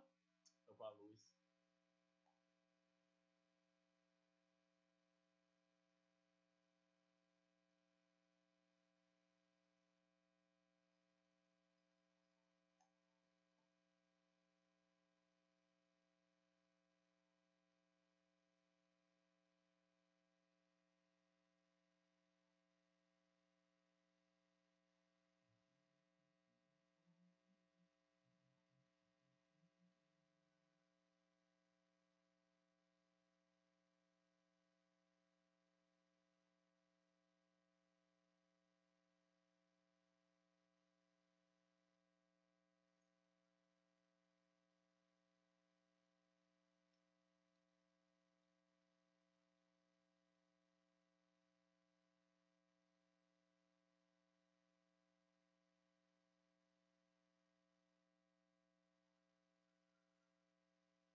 All right, what's going on, everybody? Conrad here from Mojobreak.com on Friday, April 3rd, 2020, to do another 5-box break of brand new 2019-2020 Panini NBA Select Hybrid Basketball.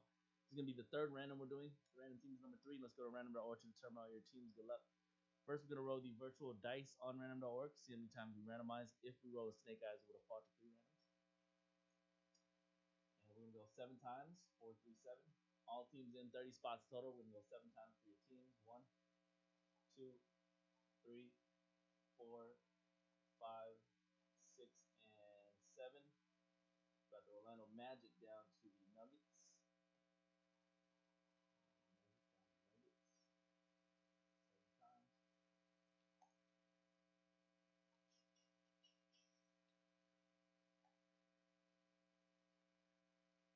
7 times. 7 times for your names. 1, 2, 3, 4, 5, 6, 7. Joe May. Gotta be him. 7 times. Alright, here are your teams, everybody. 5 minutes to trade, then we'll rip. No hillers, all cards shipped. After this will be flawless collegiate basketball. Random numbers.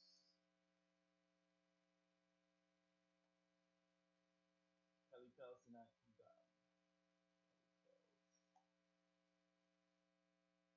They are Adam.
Any trades?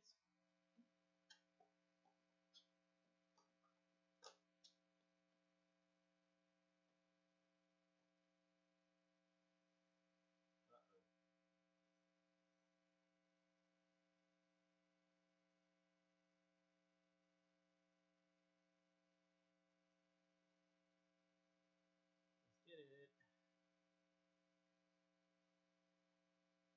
Mouse don't die on me.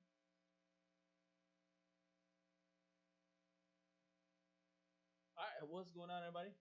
Connor here from Mojobreak.com on Friday, April 3rd, 2020, doing another 5-box break of brand new 2019-2020 Panini NBA Select Hybrid Basketball. This is a random team style break number 3. We just drew your teams over no trades. Joe May got the Magic, JD Heat, Kevin with the Kings, Nick Dan Cavaliers, Sir Shamus Lakers, David with the Bucks, Christina B. Belmont with the Mavericks, P6 with the Timberwolves and Brooklyn Nets, Kevin D with the Bulls and Clippers, John K with the Pacers, Kevin D the Rockets, Joe May Thunder, Jordan K with the Jazz, Jeff G Raptors, Nick Dan Spurs, Adam Pelicans, Macho Suns, Talon Foley Pistons, Christina with the Celtics, Kevin D Knicks, Jordan K Blazers, Super 92 with the Super 09 with the Warriors, Cowboy Grizzlies, Kevin Wizards, Timmy Hawks, Albin Hornets, Nick Dan Sixers, and B Young got the Denver Nuggets. Good luck, no hitless, but all card ship. You'll get all the bits. Yesterday's 5 boxes got a bunch of colors again. That's what we'll get tonight. Good luck. Got another 5 for you guys tomorrow, another 5 for you guys on Sunday.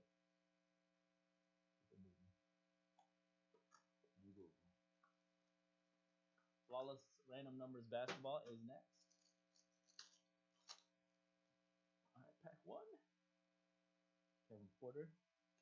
It's a Disco Silver Prism rookie Dylan Windler concourse for the Cavaliers. We're going to top load all rookie parallels for you guys. Courtside rookie Cody Martin for the Charlotte Hornets. No trade Hornets. Blue Disco courtside. That one's 8 out of 25. Blue Disco, Cody Martin. Kendary Weatherspoon and Jackson Hayes rookie.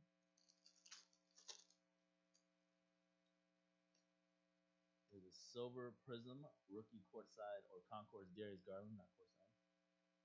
Drew Holiday Red Prism Premier Level base card for the Pelicans.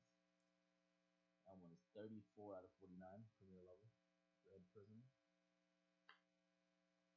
Cans. Ty Jerome courtside Orange Julius. Tremont Waters. There's a Zion Concourse.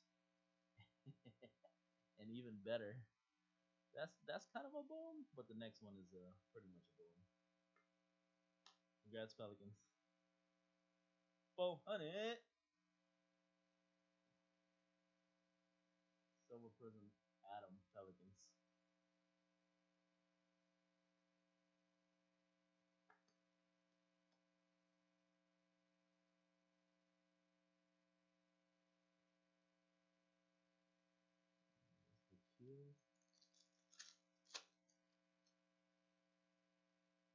The blue Jalen Noel Disco Silver Prism Concourse for the T-Wolves, and a blue Dame Lillard.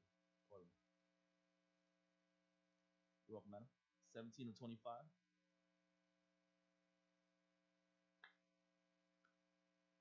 That's a Kyle guy with a KD Kevin Durant.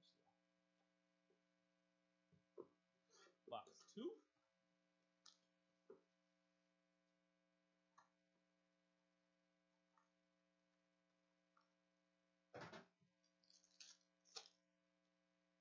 RJ Barrett, base rookie. We'll top load that for the Knicks. Disco Kyrie Irving, Mo Bamba Premier, Nikhil, and a Kyle guy. Kawhi Fun Guy. Courtside Disco Jackson Hayes for the Pelicans. So Adam, another nice one. Disco Courtside Jackson Hayes. Red Prism Premier Level Aaron Gordon for the Magic. Premier Level is number 26 of 49. Red Prism. KD with a Terry Rozier. That's an Orange Julius base. Hero Silver Prism Chris Middleton. Eric Bledsoe Premier. Last pack box 2. LeBron James base, a Mo Bamba Disco Premier, and a Red Prism rookie of PJ Washington for the no trade Hornets. Concourse PJ, 41 of 49. Hornets. Ty Jerome rookie with a Quinndary. All right, box 3.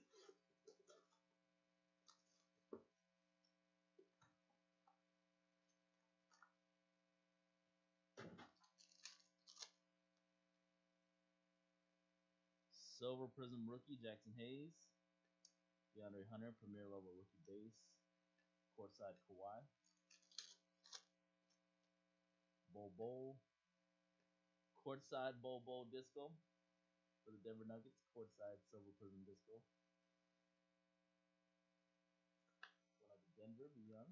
A Blue Prism Alonzo Trier Premier Level for the New York Knicks. 23 out of 25 blue. Donovan Mitchell with the Kobe rookie.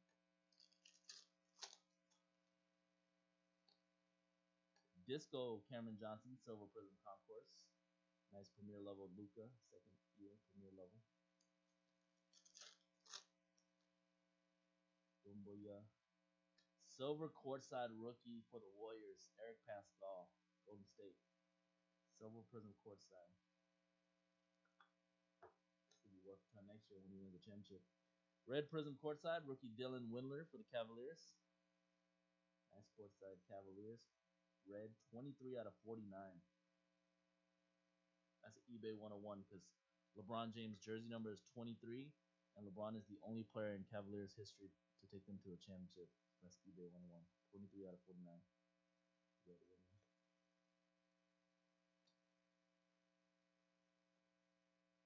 Box 4.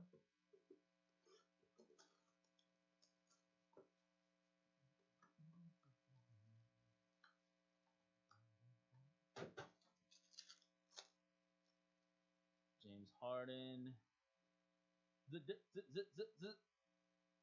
Dion! Disco. Only place you'll find the disco. Hybrid. Congrats. Adam. Killed it. Silver and a disco silver. Wow. Premier level Brennan Clark. Premier level rookie base.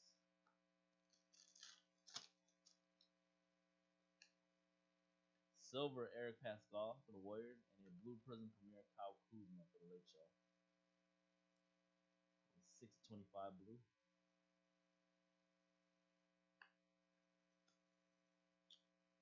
Clark.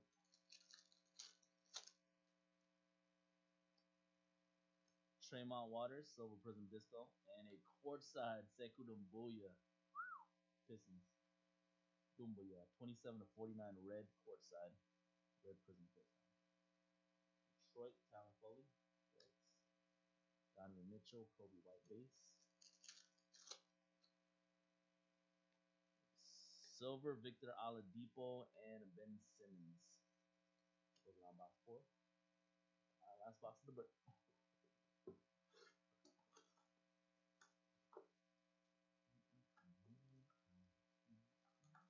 Got a hit. Hits are pretty hard to come by in hybrid. Save that for last. LeBron base. Silver Steph Curry for the Warriors. Silver Prism. Cameron Johnson Premier Level Rookie base card and Suns.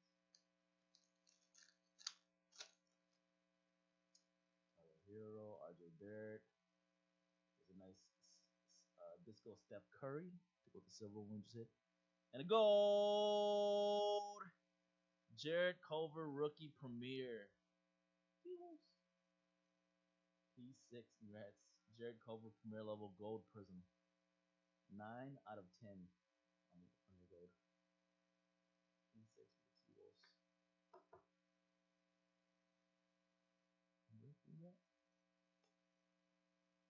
Johnson.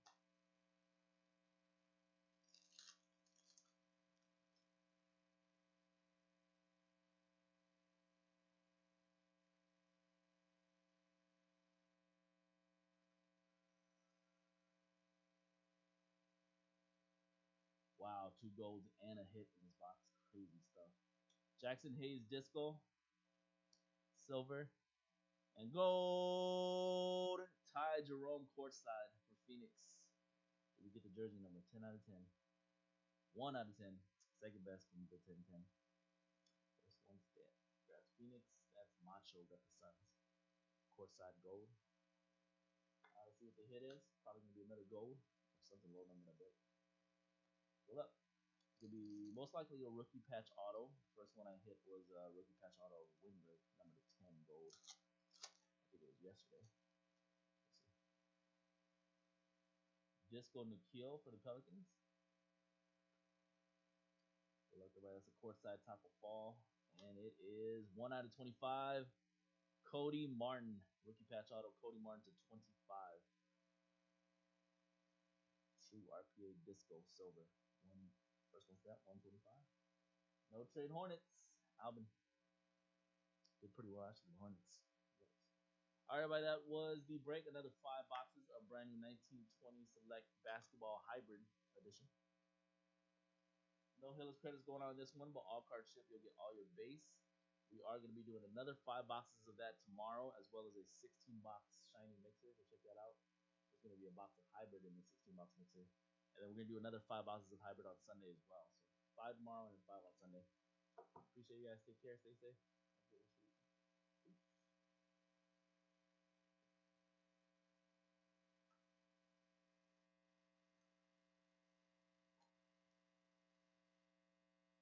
Alright, let's get into some flawless random numbers.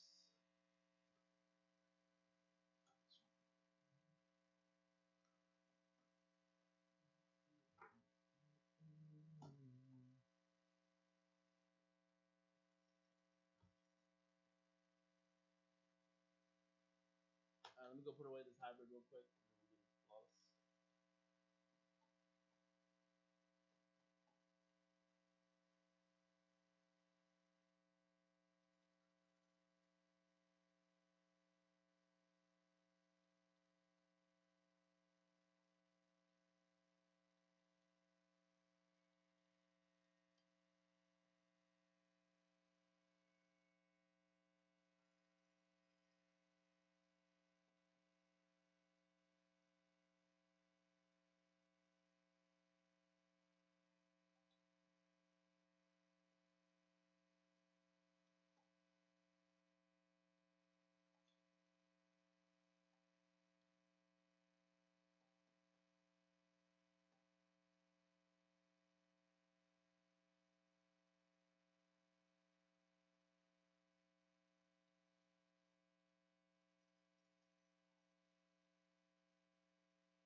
random numbers. 9-box Mojo Mixer coming up next after this.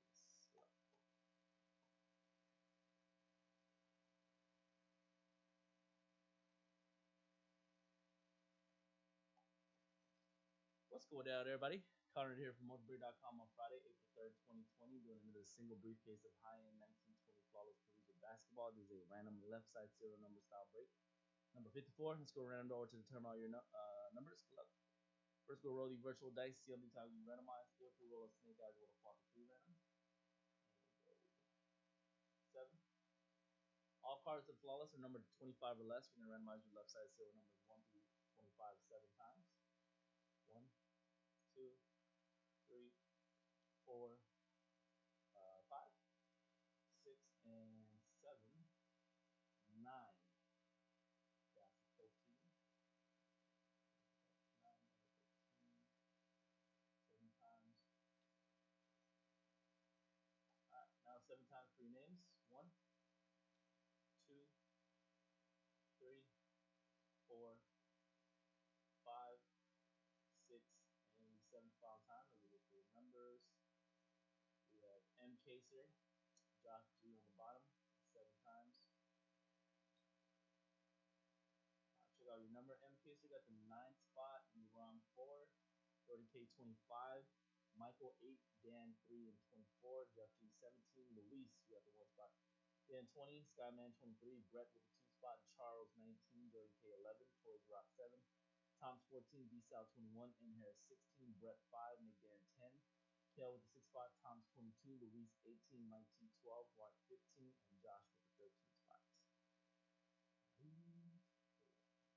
This is the other briefcase that we did, the other half that we did 2 days ago. The first half had a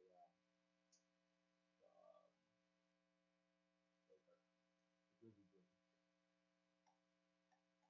So we look for job. Get the numbers on the screen real quick here.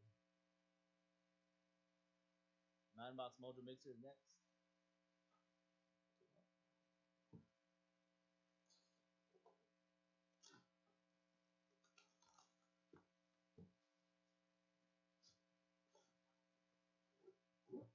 No college team.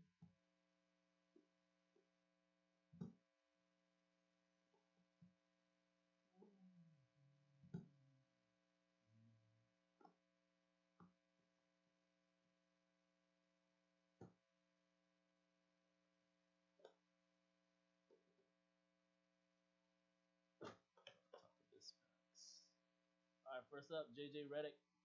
JJ Ridiculous for the 15th spot. 15 out of 20. Mark. That's the first JJ Redick.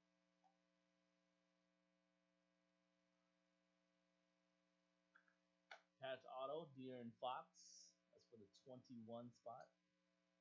21 of 25. Patch Auto, De'Aaron Fox. Kentucky boys. D-Sal got 21 spot. D-Sal. Pretty nice bet hit in the middle of the box. Sir Charles. 3 out of 10. Charles Barkley. Gold parallel. 3 spot Dan.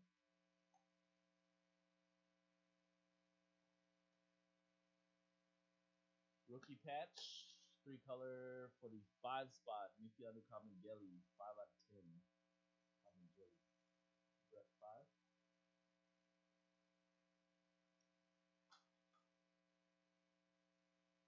Rookie patch auto. Nuggets rookie Bowl.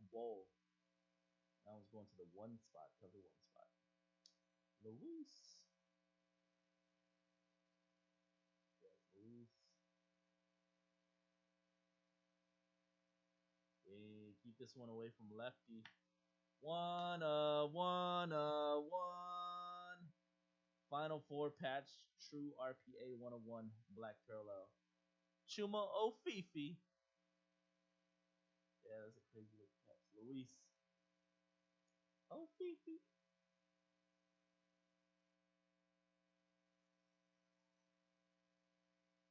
Final 4. Keep it away from lefty. That's his PC guy. Dual auto. This one's for the 19 spot. Nice one. Romeo Langford and Cam Reddish. Charles. Dual auto. Dual rookie auto. And true rookie patch auto. Sapphire Parallel. Top pick. DeAndre Hunter for the 8 spot. 8 out of 15. DeAndre Hunter. 8 out of 15. The 8 spot. There's Michael M. Colados.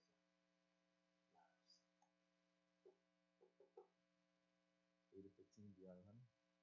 Alright, going inside for the main hits.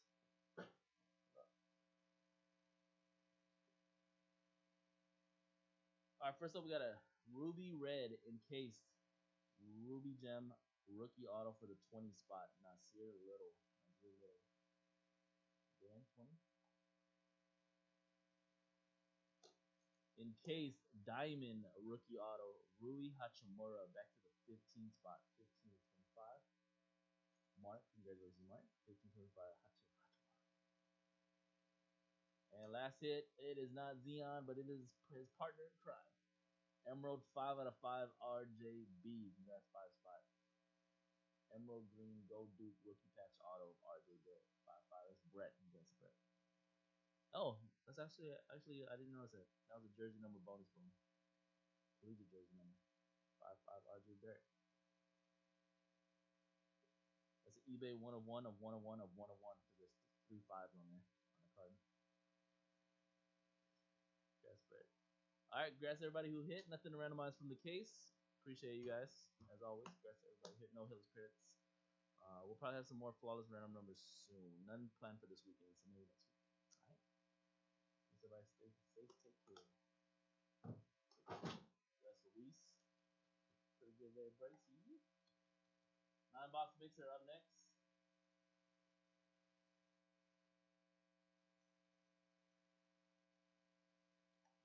Mojo mixer to close it out. Although there's not a lot of people in the break. Parker went ham. He got a bunch of the spots.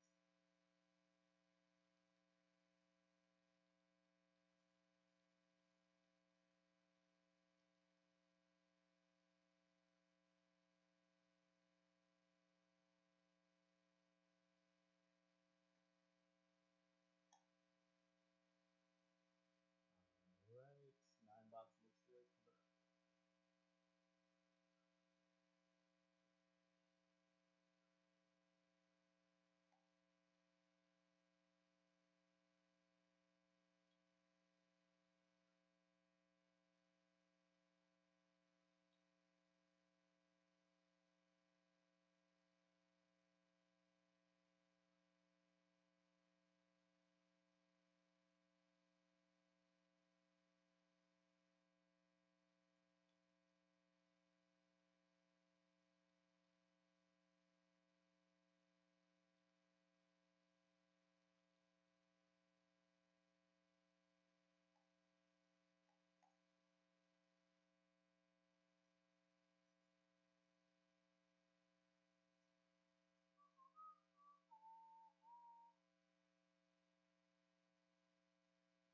Alright, what's going down, folks? Conrad here from Mojobreak.com on Friday, April 3rd, 2020, doing our last break of the night. It's going to be another NBA Hybrid 9-box Mojo Mixer random team style number 2. It's the second time we're doing this mixer. Let's go random draw to determine all your teams. Good luck to everybody in the break.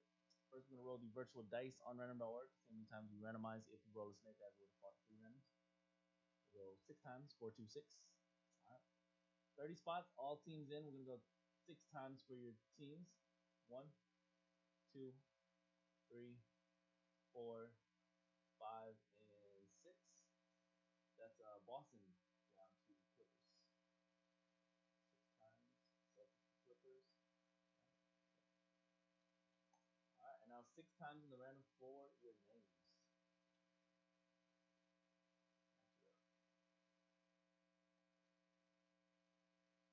1, 2, 3, 4, 5, and 6. Jeff, up top, you have a team up top down to Christina Belmonte on the bottom. 6 times. Alright, probably give you guys a few minutes to trade. Probably be a shorter trade period. Parker has most of the teams in the break, so I can't imagine that much trade going on. So give you guys a few minutes to trade. No Hillis credits in this break, guys, but all card ship, you'll get all your base. Yeah.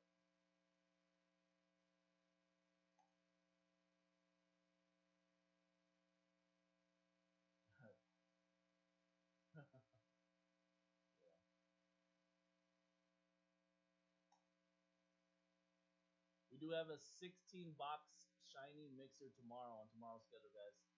Grab your spots early. That will sell out by the end of the night. There's only 16 left in that one tomorrow. NBA shiny 16-box Mojo mixer. It has a little bit of everything. So this is the most comprehensive shiny mixer we've done in a while. It has a Prism Hobby Jumbo. It has Prism Choice. We haven't done that product in a while. Prism Choice. It has Prism Retail, Prism Fast Break, Prism Cello. That's a multi-pack with the red, white, and blues. Prism Fanatics. We haven't put that in the mixer in a while. It has Optic Hobby, Optic Retail, Optic 42 card Mega, Optic Fast Break, and Optic First Off the Line, which we haven't done a break in a while. It has brand new Select Hobby and Select Hybrid. Has 1819 Prism Retail, 1819 Optic Fast Break, and 1819 Tennis Optic. That's tomorrow, 16 boxes. It's already down to 16 spots. And we also have some more Select Hybrid, 5-box Select Hybrid tomorrow too. Be right back. I'm just gonna go put away the flawless break real quick, and I'm gonna grab those 9 boxes.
Last call.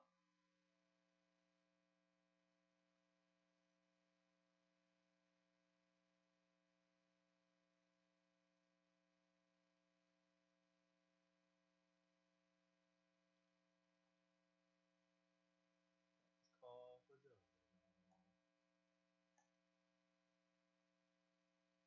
Alright, everybody.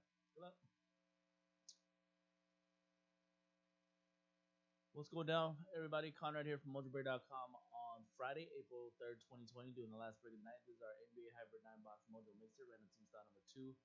We just drew your teams. We got, there were no trades so far. Jeff G with the Celtics, Parker got the Mavs, Dave Rockets, Parker with the Nets, Nuggets, Kings, Boris Raptors, Parker with the Pistons, Pacers, Wizards, Jazz, Knicks, Pelicans, and Timberwolves, Dan with the Cavaliers. Shu with the Magic, Parker Spurs, Ronaldo with the Suns, Toby Warriors, Parker with the Hornets, Heat, Thunder, Hawks, Grizzlies, and Sixers. Ryan F with the Bucks, Jason L Blazers, Parker Bulls, David with the Lakers, and Christina with the LA Clippers. Okay. Good luck, folks. No Hillis all card chip.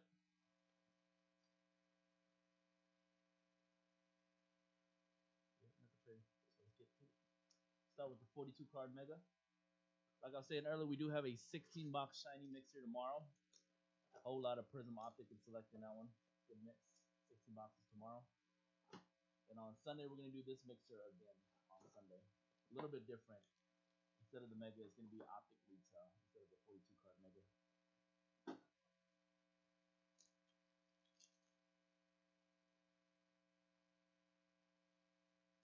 Good luck, Duke. Good luck, Parker. Get you some nice cards. Get you some nice Xeon. And Ja, since you got both those teams. Yeah, you went ham on this one.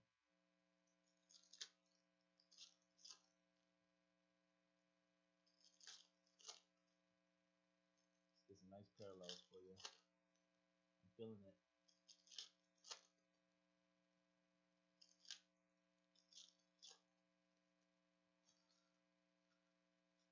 Alright, this is going to be the 42 card regular pack. Try to get a checker.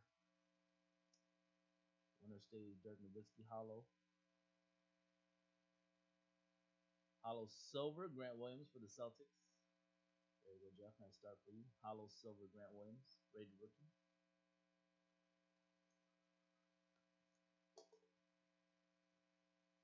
My House, DeMar DeRozan.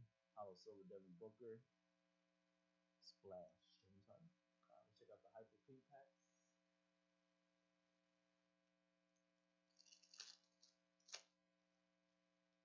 Evan Fournier. Nice one, Heat. Kendrick Nunn. 90 Heat. Kendrick Nunn here, the Heat. Parker. Duke.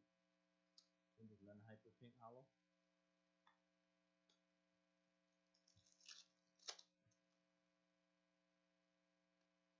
Cody Zell. Romeo Langford. There you go. Ninja. Hyper Pink hollow Romeo Langford for the Celtics. Rated rookie. And a Dylan Windler for the Cavaliers. Yeah. Rated rookie. Hyper Pink. Alright, let's check out the Prism Fast Break. Yeah. Prism Fast Break.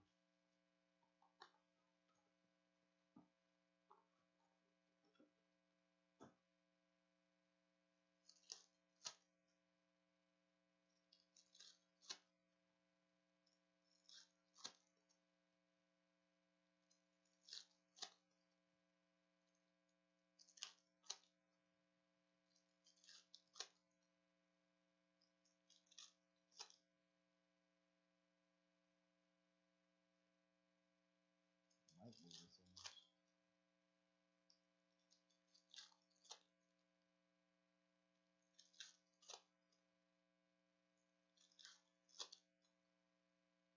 Kobe on the back here.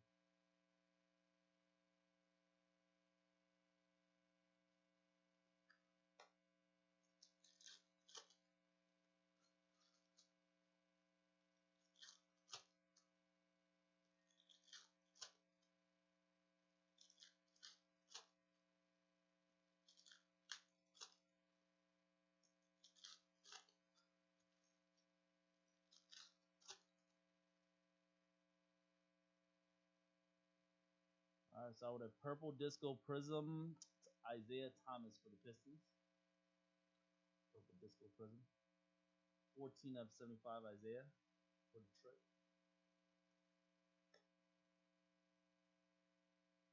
Disco prism of Zach Collins. Disco Jimmy B. Blue prism disco of Shaquille O'Neal for the Lake Show. Shaq Diesel. 42 to 175. Don Maker. Disco silver Jordan Clarkson. Lucky Lottery disco of Tyler Hero for the Miami Heat. Red disco Laurie Marketing Bulls. That was number 7 out of 125 Laurie Marketing.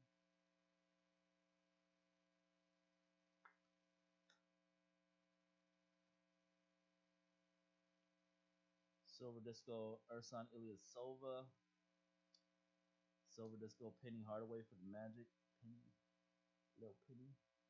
KD far out disco. Red. Oh, redemption. Nikola Jokic fast break auto for the Denver Nuggets. Joker auto. Nuggets is Parker. Nice auto.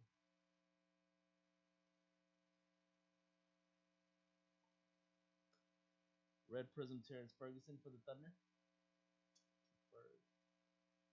97 to 125. Red Disco Prism base.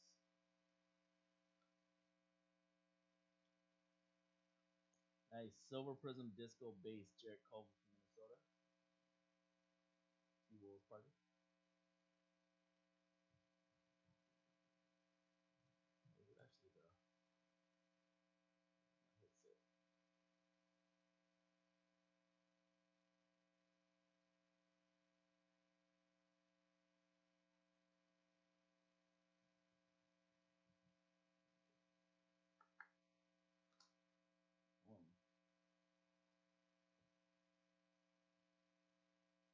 Silver Prism, Josh Richardson, nice fearless LeBron James disco for the Lakers.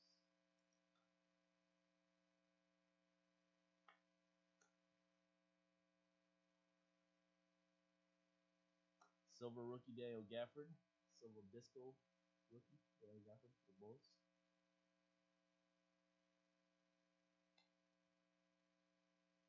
Silver Prism rookie Justin James for Sacramento.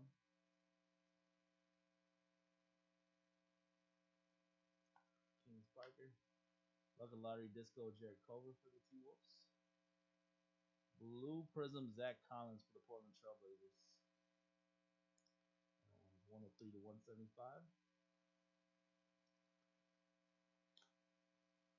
Joe Harris. And your photo variation 1 per box. Cam Reddish going out to Atlanta Hawks. ATL Hawks. That's also Parker. Photo variation Cam Reddish.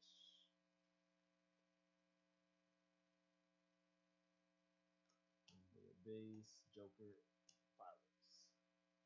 Alright, let's do one of those hybrids, brand new hybrid.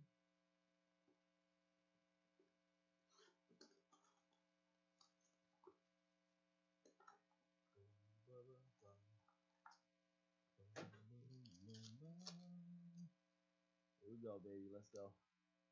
Disco courtside, Jason Tatum for the Celtics. Lord Marketing. LeBron base. Disco Trae Young Premier Level, second year Trae. And an emerald green courtside Lonzo Ball Pelicans. Jersey number bonus boom. Emerald green courtside jersey number 2 out of 5. Pelicans.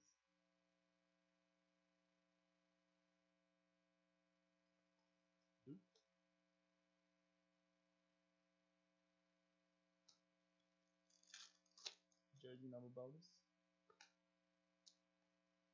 Silver Donovan Mitchell and a gold. Jaylen Brown Celtics. Congrats again, Jeff.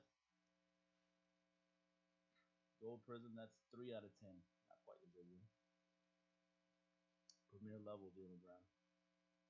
There's Jeff. You gotta go. Last pack hybrid. Zion Zion Concourse. Concourse for the Pelicans.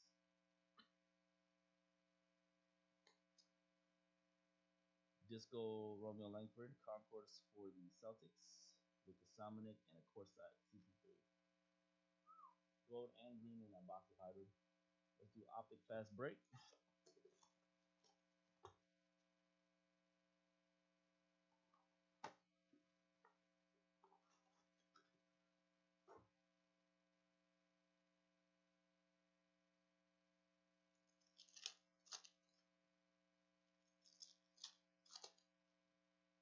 Zion.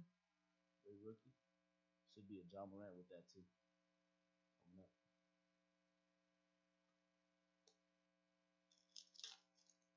There it is. Optic Bros for life. John Morant and Zion.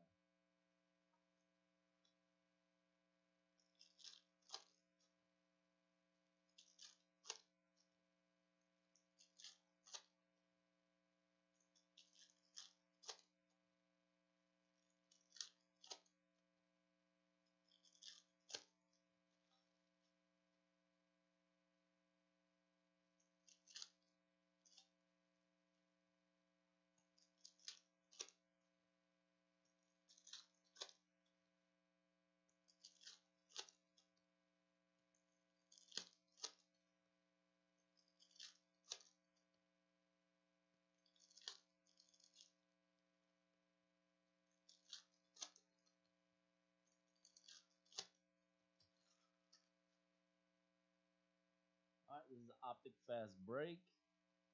I'm actually not sure how much Optic Fast Break we have left. I think we might get low. Jason Tatum, hollow, silver. Disco hollow, DeAndre Jordan for Brooklyn. Purple hollow, Kevin Durant for the Brooklyn Nets. KD. Almost 24 out of 95. Purple hollow.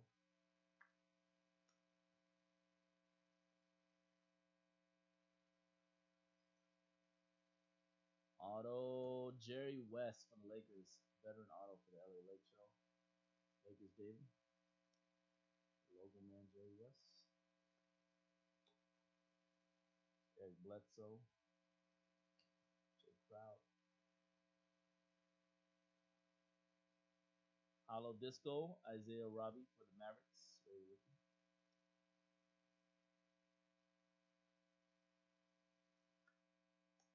Dallas. Zion, the rookie's insert for the Pelicans.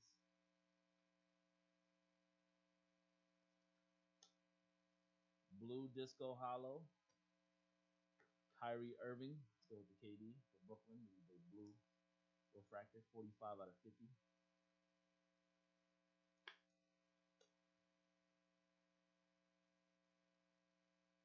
Willie Hachimura base rated rookie. Kent Bazemore.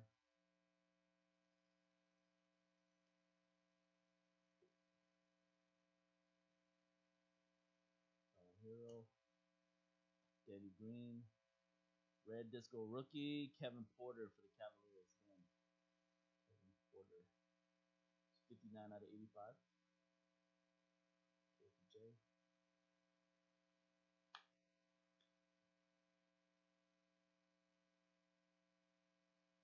That's Optic Fast Break.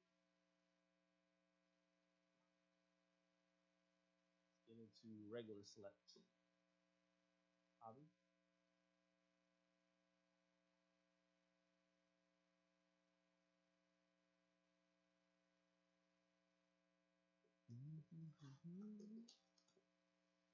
We did the National Treasures a while ago, like an hour ago.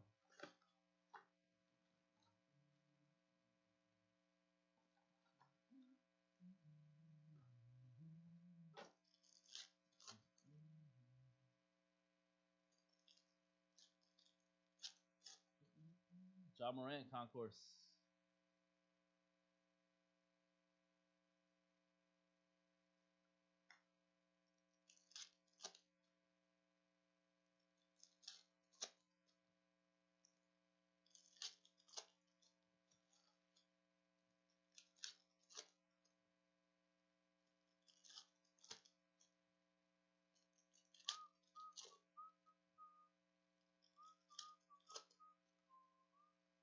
tie-dye.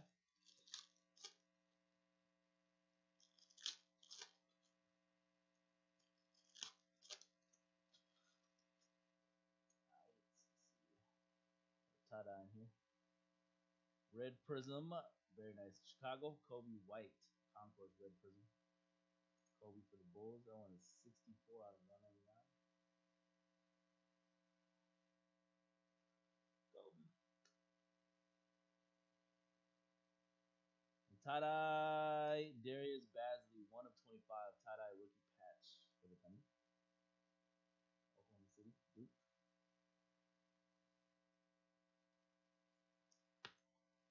Not 1 out of 25. That's the first one stamps.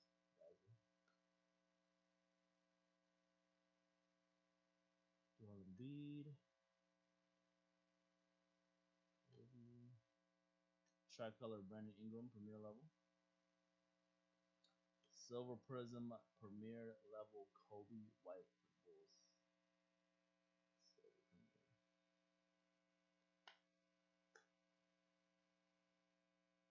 Blue Prism die cut, LaMarcus Aldridge for the Spurs. It's 187 to 249. Courtside DeAndre Hunter for the Hawks. Oh, redemption. Admiral Schofield tie-dye prism for the Wizards. Tie-dye. It's going to be number 25, Wolfie. So the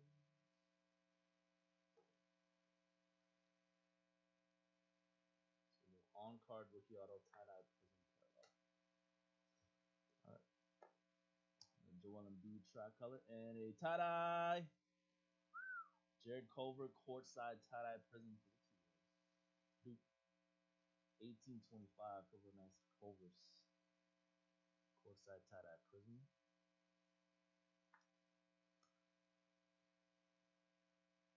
Silver D'Lo, Daniel Russell. Tricolor Kyle Lowry. Silver Prism rookie, Romeo Langford, Celtics. Taco Fall Phenomenon insert. Red Prism die cut of Eric Bledsoe for Milwaukee Bucks. 147 to 175.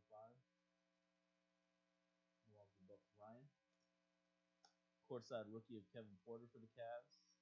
And a CJ McCollum jersey for the Blazers. Portland Trail Blazers. Jason Kyle Blaze. Bruno Fernando, Skull Prism rookie concourse. A regular select. Let's do Prism Retail 1819. Looking for some retail.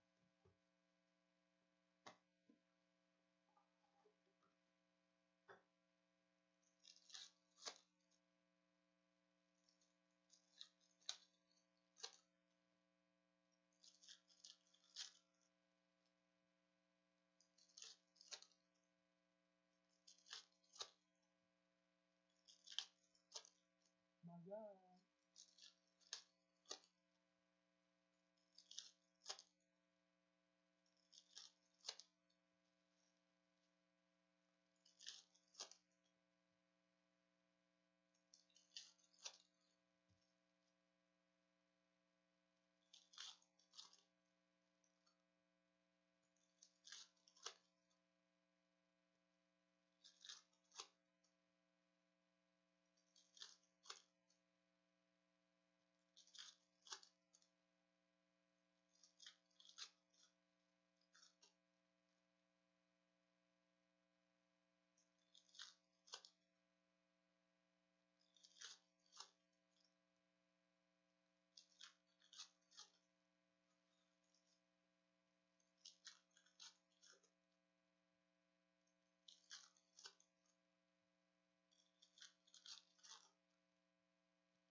Alright, good luck.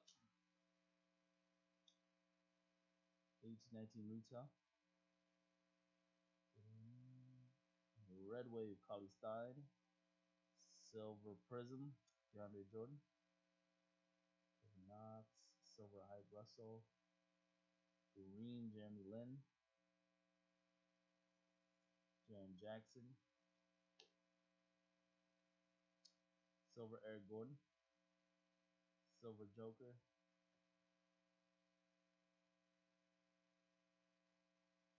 Okogie. Wendell Carter. Knox. Green Allen Iverson. Green rookie. Nice one, Grizzlies. Green Prism Retail Jaren Jackson Jr. from Memphis.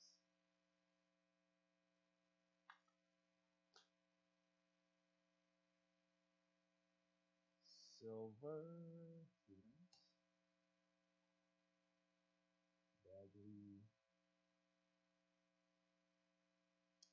Your auto is Jaren Jackson. Grizzlies. And green base and an auto. Duke. Jaren Jack. Silver J. Lynn. Green Prism of Chris Paul. Red Wave rookie Miles Bridges for the Charlotte Hornets. And the silver Malik Monk closing out the retail. Alright, let's do Optic Hobby, and then I'll do the hybrid, and then end up with the, or do the Prism Hobby last. Optic Hobby, hybrid, Prism Hobby.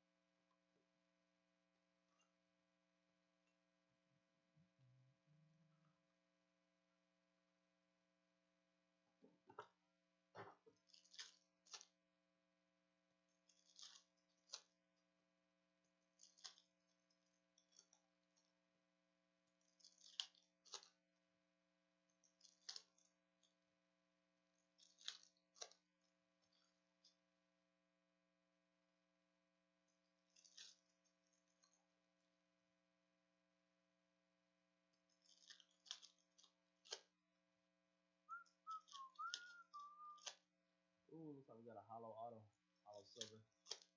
Rookie most likely.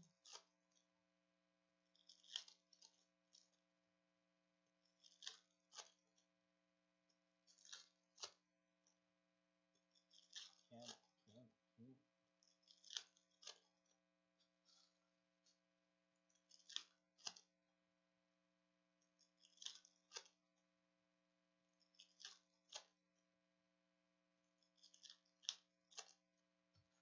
Alright, hobby time, Optic. Red Hollow, that's a Aaron Gordon for the Magic. Red Hollow refractor. $87.99, Aaron Gordon.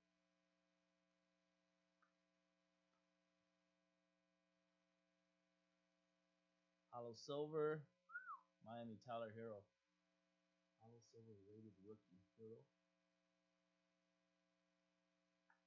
Miami Parker.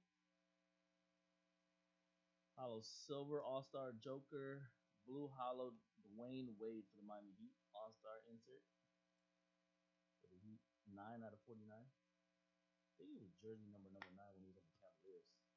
Obviously 3 on the Heat. Kobe base. Hollow Silver. Harrison Barnes. There's an auto coming up. Rainmakers Kobe Bryant for the Lakers. Kobe insert.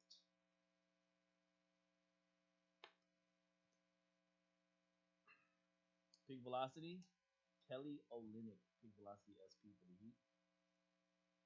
26 out of 79.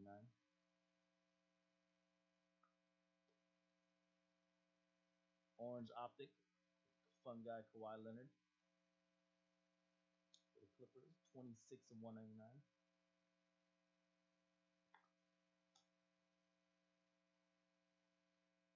Hollow Silver, Kyrie for Brooklyn. Green RJ Barrett, for Knicks. Knicks Duke, very nice. 38 to 149, Hollow Green. And your on-card auto, Red Rook. Hollow Silver, Rui Hachimura. Wizards. That's also Duke.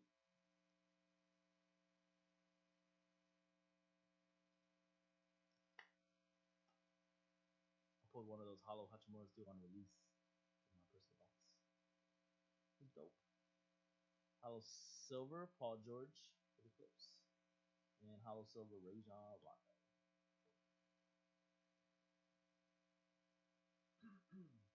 All right, hybrid.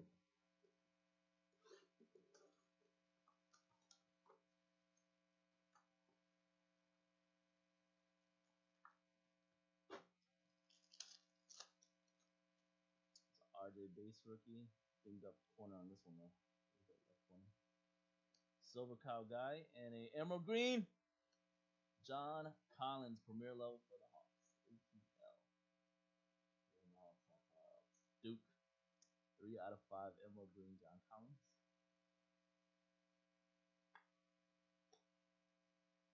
He's a color pool. LeBron Disco. Nice one, Lakers. LeBron Disco Concourse. Another Windler for the Cavaliers. Courtside. Cleveland. This blue one is number 25 out of 25. They have the red one that we got earlier with 23. A double, triple eBay 1-1.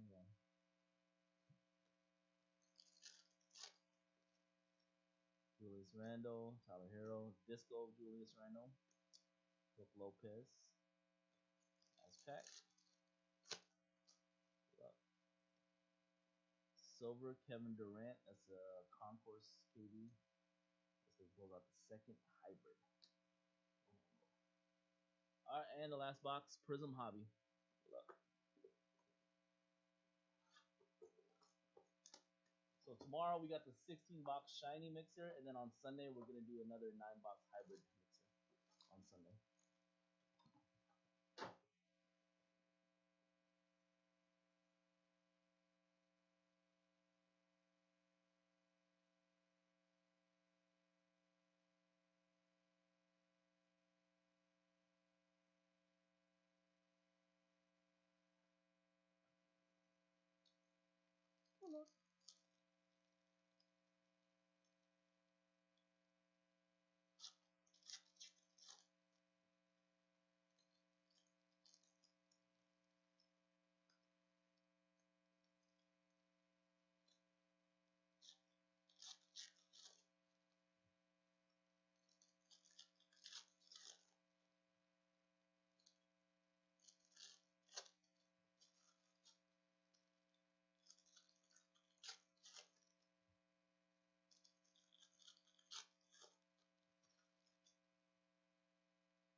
Alright, Prism Hobby. Start with a red wave Kevin Porter for the Cavaliers. Red wave Prism base.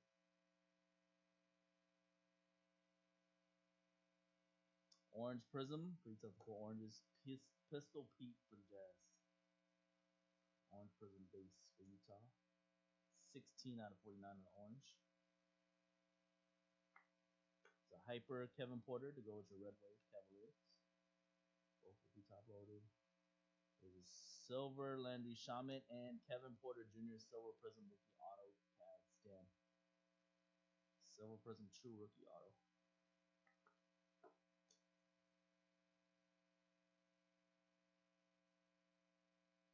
Blue Jason Kidd for the Brooklyn Nets.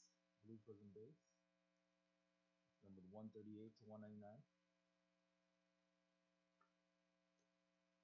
Red Wave Lori Markkinen.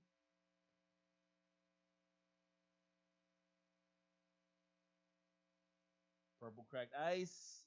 Josh Okogie or Kogi on the second year Prism. 124 to 149 Timberwolves. Okogie. Red Wave Bill Russell, Rui Hachimura Fireworks. Silver Prism Russell Westbrook, Pistol Pete Hyper Prism, Julius Irving Fearless Silver. And a red Montrezl Harrell for the Clippers, red Prism base. It's 167 of 299.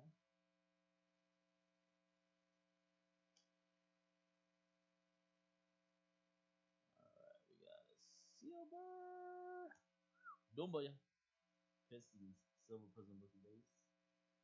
Detroit basketball. Duke. Second year auto, vet or third year auto actually. TJ Leaf for the Pacers. Biggest Pacer of all time. Duke. LeBron James far out. LeBron James base. Hyper of Myers Leonard. Hashimoto with the base. Silver Bismack Diablo, Red Wave Shea Gilgis. Alright, last stack.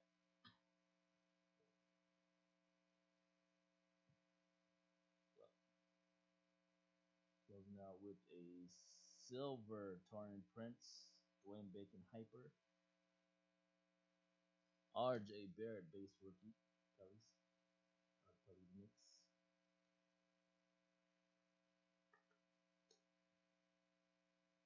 Red Prism, Larry Nance Jr. for the Cavaliers. And it's 34 to 299. Daddy is Young, Lucky Lottery. Closing out with a silver Tyler Johnson and a hyper Norman Powell. Alright, that was the break, everybody. Another 9-box NBA Hybrid Mojo Mixer Random Team Style number 2 on Friday, April 3rd, 2020. No Hillis credits going on in this break, but off hardship, you will get all of your base. Congrats to everybody who got a nice hit or a nice parallel. 16-box shiny basketball mixer tomorrow, and on Sunday we're gonna do another NBA Hybrid 9-box Mojo mixer. Appreciate you guys. Stay safe. Take care. Have a great rest of your weekend. If I don't see you, see you later. I'll be back tomorrow live at 5, and Sunday same thing, 5 o'clock, 5 p.m. Pacific. That's gonna be 7 Central and 8 Eastern for all the East Coast folks. All right, take care. Good night. I'll see you guys tomorrow.